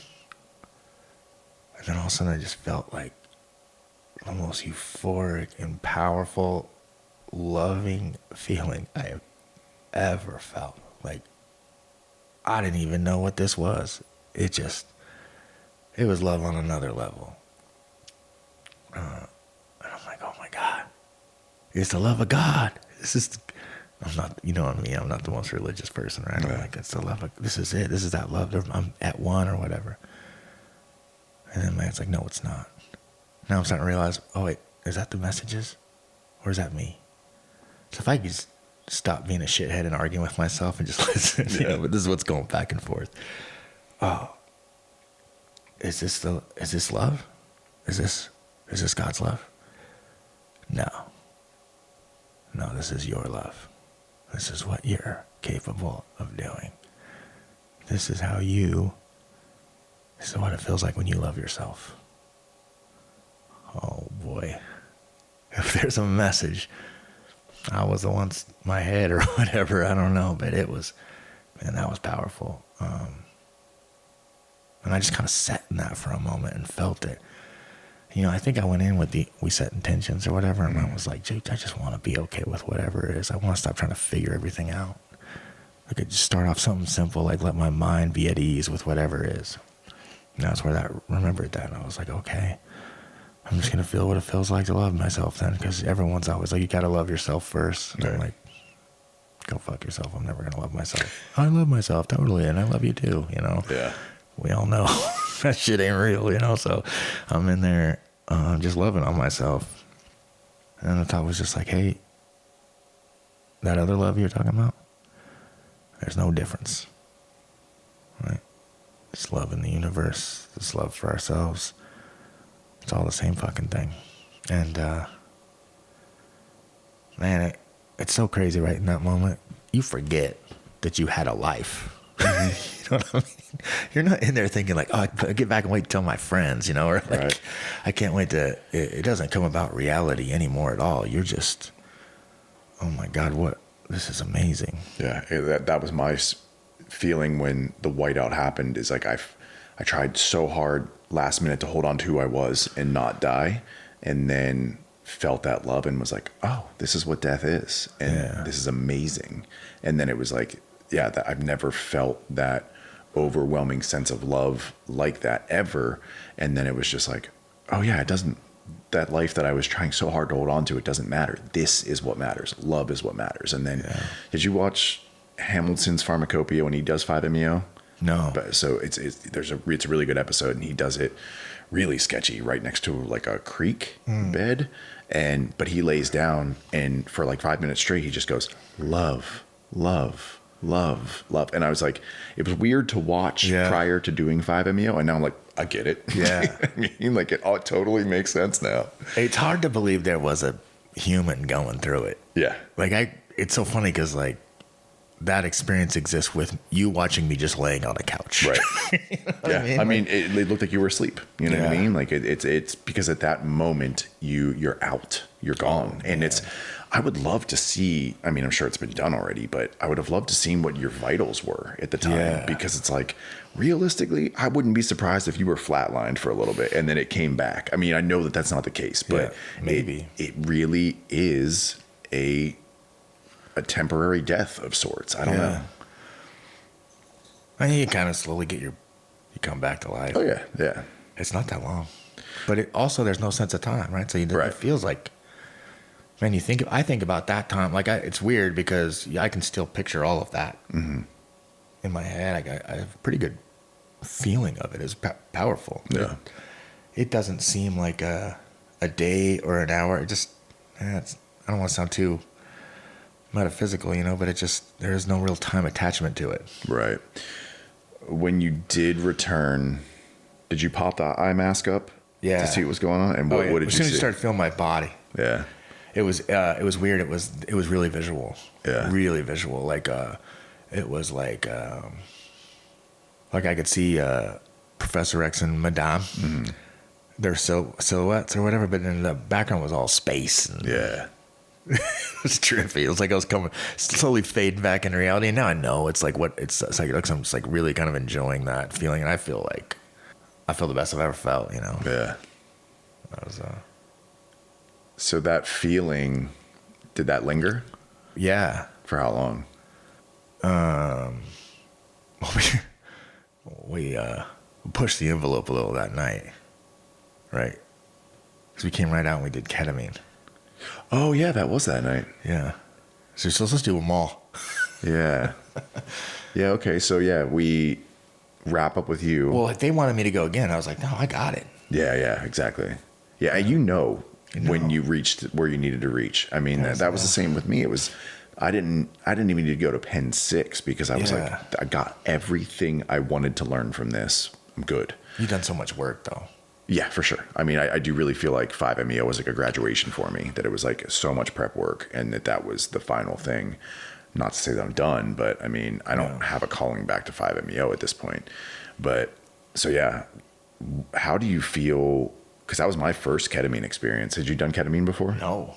So what do you feel like ketamine helped or hurt that place you were? Like if I go back again, I would have just skipped it. I'm good. Yeah. Not that, it didn't really do any damage, but it's pretty rough. Yeah. Like it was a pretty violent place to go from such a peaceful place. I don't feel like there was no mess. Like there was no magical moment with it. Right. It was kind of beautiful in a way, and it had its own meaning, but it definitely didn't coincide with what we were doing. It ended up having a really powerful effect for me later, but on a different night. But that night it was, it was like, I came out of that being like, I feel this fresh start, like this kind of understanding now of what it means, and this, this enlightened, if you will, like, it's just kind of, it felt like I had a lot of work and pain and suffering and all this thing had accumulated in this moment. And, if I could go back, that kind of was, because it was so impromptu, just. Yeah. Yeah. I mean, I've said it before, but I legitimately felt reborn after coming back from 5-MeO. It was like being put in this body for the first time with an appreciation for this body that I never had before. How long do you feel like that lasted for you following that experience? I'd say, what do you think the timeline was? I'd say around Veterans Day, it kind of was the first time I think right before that I started having. So here's the deal, man, is what I think needs to be more focused on is the work's not done in that moment, right? Yeah. That's like the, I don't know, like they give you a new liver And if you just go keep drinking, Exactly. you know what I mean? Or it's Yeah. like you get the little fresh start and it feels really nice. And it's easy to get caught up in that moment, but you should, like the amount of work you have to put to rewire and refocus your brain. If you don't do that, then you're going to go right back into the same patterns. And, you know, I did that. I went right back into, you know, I put myself in kind of a emotionally vulnerable state I was like, oh, I'm good. I'm going to go try to be back in a relationship and do all these things. And I'm going to go back to, you know, just eating like shit, going through the motions. I'm just living off this high. And I didn't really make any changes in my life. And that stuff sort of wore off. And all the same thing, I think I explained to you, it was like Flowers for Algernon. Did you read that book? I haven't. Well, in that book, there's like a smart drug, right? And this kid's kind of, I don't know, he's slow or something. You know, he's like, but he's working in this lab, and he's made friends with this Algernon, one of those test rats, and they give this dumb rat a drug, and he learns to do the mazes, and he gets real smart, so they give it to this guy, and he gets smart. And now he's like, you know, a part of society. He feels good. He's getting confidence. He has a woman. He's getting this experience, all the things he never got to experience. And then it slowly starts to reverse itself. And it's almost like that, you know, the struggle is, would it have been better to never know?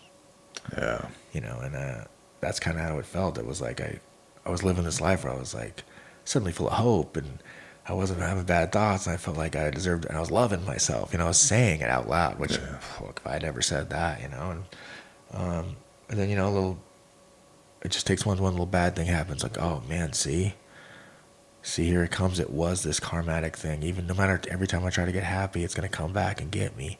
It doesn't matter what kind of work I do, I don't deserve it. And then you say once, I don't deserve love. That's all it takes, one time to reopen that. And I was at the Veterans Day Vets event. I'm seeing Amber Capone talk live, and she tells that story about how, hey, if you just fight, then I'll fight with you. You know, she says that less than 10 years later, here we are. I'm like, man, I'm never going to find anyone to fight with me. And I know, like, their intentions are all good, but man, it crushed me. I had to go outside. So it just hit home hard. And yeah, I just opened all those wounds right back up like I'd never done nothing. So I found myself back at the professor's thinking, oh, I'll just do this again and I'll get fixed. And that was not the same. And it was like right to the mighty. No prep work. Let's just get in there and get it done. And this time it was the opposite. I went into the darkness, and then I got hot. Like I felt like I was burning, and I started hearing screams, and I started feeling this feeling of anguish and pain in my head. It was like, this is the hurt you caused. It was the opposite. Everything was the opposite. And even when I was coming back too, I'm like, he had to grab my foot because it was cramping up. But I felt like my feet were on fire as they came back. So I started getting, it was the most horrible thing I've ever experienced. Worse than anything I could ever explain to anyone. You know, they all say, oh, you mean God? Oh, and then it's just, in that mindset, it's just validating. Nope, I got to see hell. You know, everything I believed about myself was actually true. It was all that hate, all that anguish. Oh man, it was really interesting. I remember I opened my eyes and I looked at Madame and said, don't you ever fucking let me do this again. And she has it written down. Yeah. It was, and then I got up, I sat up, and I want to tell you this story, man. It's going to be tough, but abuse is not one of the things I saw on there, right, was it was like I could feel these energies of people that hurt in my life, like all these people who got real close to me and not physically hurt, but like emotionally hurt, right? And scared. And, I was just going through, and then it was like I could sense this child, right? And the child was being tortured, and molested. Just this little. And I was like, this feeling of like helplessness, like, oh, and I'm just making it about, oh, this is probably something else horrible I've done, And then as soon as I came to, I was sitting up and it was like this vivid memory that I hadn't thought about in years. And it was like, when I was like a little kid and we're supposed to go on a family vacation to Hawaii. And my oldest brother, who I worshipped, was going to go on the vacation with us. Him and his wife had just got married and they were on their honeymoon and we were going to like spend which looking back is crazy, but my dad had no boundaries. But I couldn't believe it because I was so excited. So we're going to be out there with my brother and my little brother and my mom and dad. We get out to Hawaii and I'm like ecstatic. The other good thing is we're going to play golf. My whole life, like, dude, my dad golfed all the time. It was like the thing. I wanted to play golf with my dad. He'd put me, like, we'd go golfing and he'd just like leave me in the gift shop while he went golfing because there was no one to watch kids and there was no rules back then, apparently, so it was just like bored waiting and like, I just want to learn how to do it so I can go out there. So we get out there and he gets the golf thing and we get there and I guess it's more expensive or whatever. So he says, hey, me and your little brother are going to golf and you're going to sit in the car with your mom. I'm crushed. And we weren't allowed to say things like that. You weren't allowed to bitch. You just shut up and take it or whatever. I talked about this as like a monster. It wasn't like a horrible experience. It was good, but it was just like kind of the culture or whatever. We didn't say that we were upset about something. I couldn't hold it in. I started crying. And boy, for whatever I was, 13 or 12-year-old boy or whatever, to start crying was like unheard of. And so he was like so angry. And I was like, why would you do that? I wanted to play golf with you so bad. And he was like, you didn't work hard enough. Your little brother worked harder at it. And so I lost it, right? And so he threw a fit and he refused to play. He made me and my little brother play. Oh man, I couldn't have played any worse. Right. So every time I hit him, I was scoffing. it's just this humiliation, one after another. I'm just like living this moment. I think I like ended up just opening up and telling this story. Yeah. And totally repressed something you didn't remember prior. Yeah, I just hadn't thought about it. Yeah. But it makes, it's like opening up this channel because it's like I've lived this, like every single relationship, everything is like, as soon as things get good, I'm just like, I'm not good enough. I screwed things up. Yeah. So we get back. Dad's not talking to anybody. He's just cold shouldering everyone, won't talk to anyone. It's uncomfortable as hell. My brother, you found out later, used to get real mad about he'd do that stuff to me or whatever. So my older brother, him getting a fight, he leaves. So now I don't get to hang out with my older brother at all.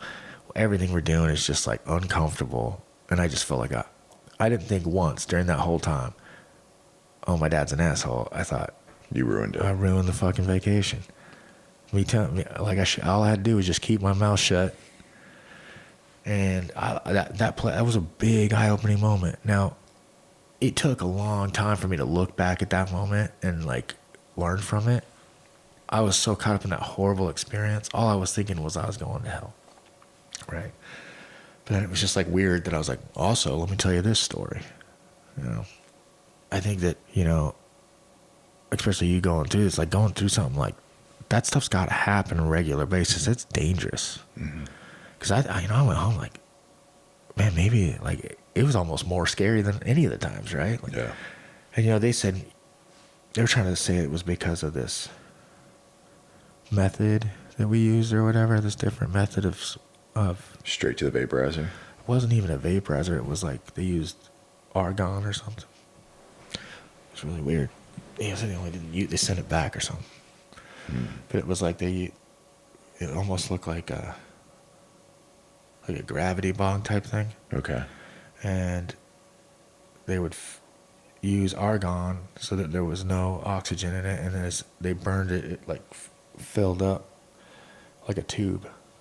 You ever heard of that? Similar to like a volcano, but just a different setup. Yeah, and they used there was no oxygen in it. Okay. So I don't know if that's what it was but it's hard to rationalize how horrible it was, right? So, I mean, that's the scary part. There's the yin and the yang, and it's like you don't you saw the good side, and it's like you went to the polar opposite the next time. And that's what's tough is, you know, you want to go back in to try to get back to where you were. And I mean, was it essentially worse afterwards? Do you feel like that? There's a little bit worseness. Yeah. So you leave that session, Yeah, just kind of like it failed, yeah, and essentially. and then I call my mom, and she, you know, I bring up the story, and she goes, "Oh, well, he was much harder to your little brother," and just dismisses it. Oh, and I don't blame her, man. No, like, you know, it's hard to, you're just trying to be like, I want you to feel better. I'm sure, you know, but it's just like, nope, that's the wrong way to handle that. Yeah. And then, you know, there's some other shit that came up. It's just like, it was just kind of real dismissed. And I was like, oh man, I'm done. I'm trying to remember that there was like a series of events, but I ended up like somehow just by myself on Thanksgiving night eating Panda Express. I don't know why. It's just Panda Express, but it's like just about the lowest of the low, you know? And I was like, nowhere to really call, or I was just kind of in this real sense of aloneness. And what is the headspace? Because I'm curious, you know, because Will went through this too. And in my mind, I'm like, why didn't you call me? Like, what's the thought process there? you've been in the darkness, right? Yeah. Did you call people? No. Yeah, I guess I hear you. I mean, you feel like you don't want to be a burden. You don't want to, nobody wants to be the burden. I tried it once and it didn't go so well. Yeah. Yeah. I don't know if there's much you can do, but you did I not? I mean, it was you that got me out of it. Was that on Thanksgiving? Or it must have been a little bit after. Yeah, I don't think it was on Thanksgiving, but. So that was the final psychedelic treatment you did with them then? Was that argon 5-MeO? Nah. I did one more sunset ketamine. Okay. Right. And how did that go for you? Now that was beautiful. Yeah. Yeah, but that was not, I mean, that was about the people I was with. And then was that ketamine experience pre or post us catching up? That was post. Okay. Yeah. So, I mean, completely off the topic of psychedelics at this point, but one of the things that I've kind of talked about a lot here, and it's interesting because I think, you know, Huberman even mentioned it on his Psilocybin podcast he dropped today, and you alluded to it earlier too, is that when you come back from the experience, you got to change things. Yeah. And so the thing that we talked about was fasting and ketosis. Right. And it has nothing to do with psychedelics at this point, but it's like, it is very beneficial for TBI and anything going on in the brain. Right. I mean, it's fascinating what ketosis can do to improve the brain. And so you gave it a go. Yeah. And to be honest, I didn't give it a go because I believed that. You know, you did, you know, you reached out, you were just, which is dope, right? Like that's like, it is hard when someone's in a bad place, you know, and it's like, you go, like, what are the right answers? I think you even talked about it on the last podcast. Like, you were like, what do you say? And there really isn't a right answer. You can't, maybe someone needs you to fix it. Maybe someone needs you to just listen. Yeah. Maybe someone needs, I don't want, I'm saying, like, you know, if someone was like, oh, I had this really hard experience, and someone's like, yeah, that sounds horrible, or it probably wasn't that bad, or like they try to make you feel better about it by saying it wasn't. Doesn't help. Or you can be like, man, I can't believe you had to make that decision. You know, like those are, you know, maybe taking that approach. There's all these things, but really it's just a fucking crapshoot. You could say the right thing or the wrong thing, you know. Yeah.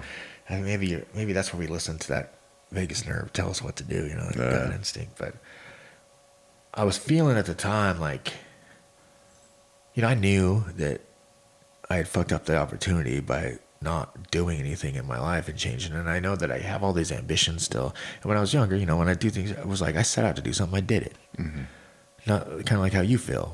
Nothing could stop me, right? And now I feel like I I can't remember to brush my teeth, you know, like at this point, like any follow through. Yeah. I'm going to make my bed today. Nope. Like the bare minimum things, I just can't follow through with anything. No discipline, zero. You know, you brought up the thing, and you actually sent a podcast that I listened to. I think it was Huberman or Peter T or somebody, but it was about the ketosis. Yeah. And I'd never really heard about it being actually used for mental health or TBI, whatever. yeah. But I tell you what, then you said you were going to do it, right? You're like, I'm going to do it. You weren't like, hey, you should do this. Right. You're like, I'm feeling like I need this. Oh, you said you were going to do a 48-hour fast. And then bone broth after and then that. bone broth, and then carny. Yeah. And then whatever. And I'm like, oh, man, that sounds like some structure. I'm like, you know what? I don't even know if I could do a 24-hour fast. And so I'm going to try that. I'm going to try to set out to do a 24-hour fast, do one thing. Yeah. And then I did that 24-hour fast, and I was shocked. I don't think I've ever done a real 24-hour fast where it's just water. And I was like, I felt great, you know, and I'm like, I'm going to do 48. And I'd say most of the way through to 48. The dinner, the next night I tried the bone broth thing. I was like, I need something. But it was, you know, now I had like energy, and I noticed a visceral shift in my mood and my energy level and my sleep. And sometimes you just need that. You know, old Jordan Peterson says that, like if you're gonna make changes, make them in these small increments, right?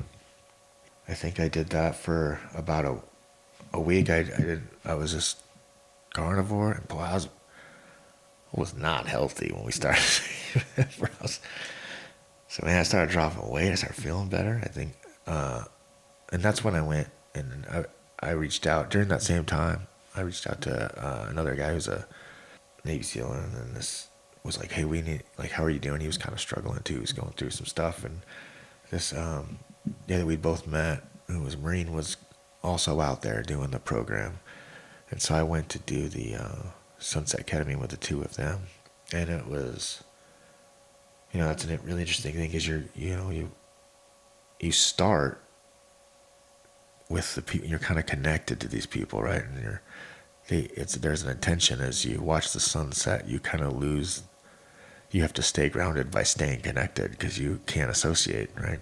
Is that kind of their thought process behind it?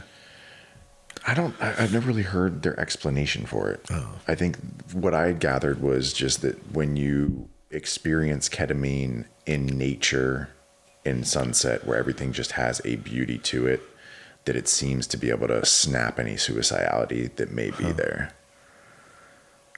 Yeah, it was just, I don't know if it really, what I think is it was like a nice, it has a similar thing with the neuroplasticity, right? So whatever that was like reaffirming in like the direction we were going. But it was also really connecting with these, you know, these two brothers. We were sitting there. I don't think we could have held each other any tighter. Yeah. You know? And it was just, you know, there was a point where we boosted, and then we came down, and I was done.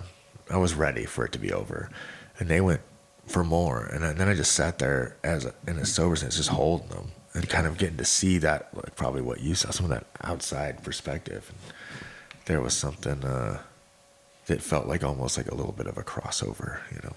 Yeah.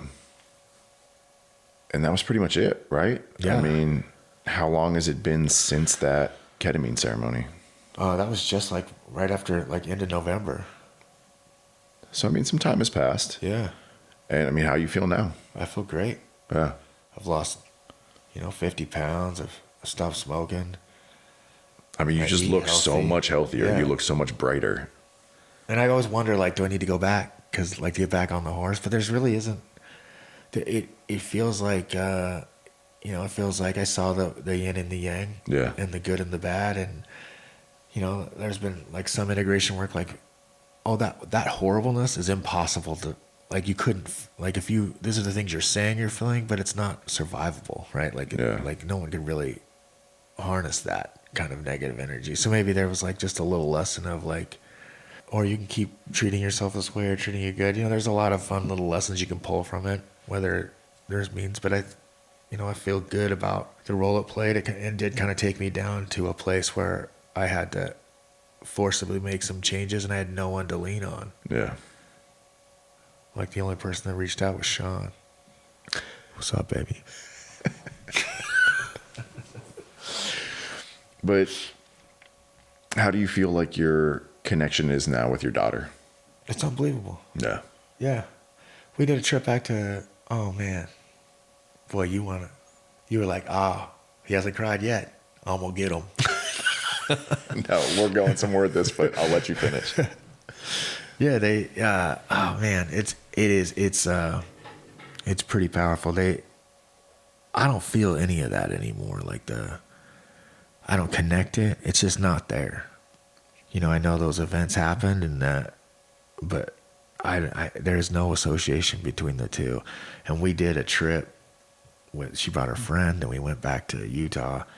I don't want to just be wrong. From second one, I've loved this girl. Like I've never not been in. Right. I've been there for every father-daughter dance. I've been there for every big dance thing. I show up, and I don't even think she would even know that I have those internal struggles. That she'll leave, and then I destroy myself. You know what I mean? Like, but now it's just like we talk about stuff that's so real and connect. I feel like we have such a good relationship. We went out to Utah. We skied all day together. And I didn't want, usually go to Utah and I was just like, I don't want to be alone. I want to screw this up. I don't want to be boring. But man, I just loved it. I didn't want to hang out with any other friends. All I wanted to do was be around her. Yeah. We drove back and it was just, man, I think that's the most powerful thing ever. The reason that I brought that up is because I can't tell you how many people that I've seen struggling and said, like, I really think this plant medicine route can help you. And time again, I hear people say, but I'm a parent. I can't do these things. And I've so many times seen people say, I am a much better parent because I did these things. Now, I don't know in this life that I will find myself as a father or not, but I am so grateful that I was able to unpack and unlock and understand the way the human psyche works before ever having to be a parent, because the few things we just talked about now, you don't understand the minor things you can say to a child that will have a lasting effect forever. Yeah. And I wouldn't want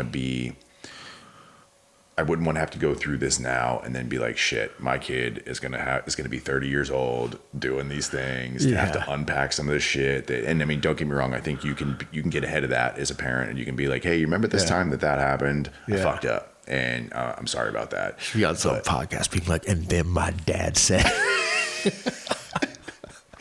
But I mean, even like some things that, not that crazy that I brought up with my dad that I had unpacked in ayahuasca. And when I told him about it, he was like, oh, I don't even remember that, but that was fucked up. Yeah. And I'm sorry. And so it was one of those, and like, it's that little bit of apology, although I didn't need it. Yeah. It kind of let that go. You know what I mean? I had already let it go, but it was like that last little piece of like putting that to rest.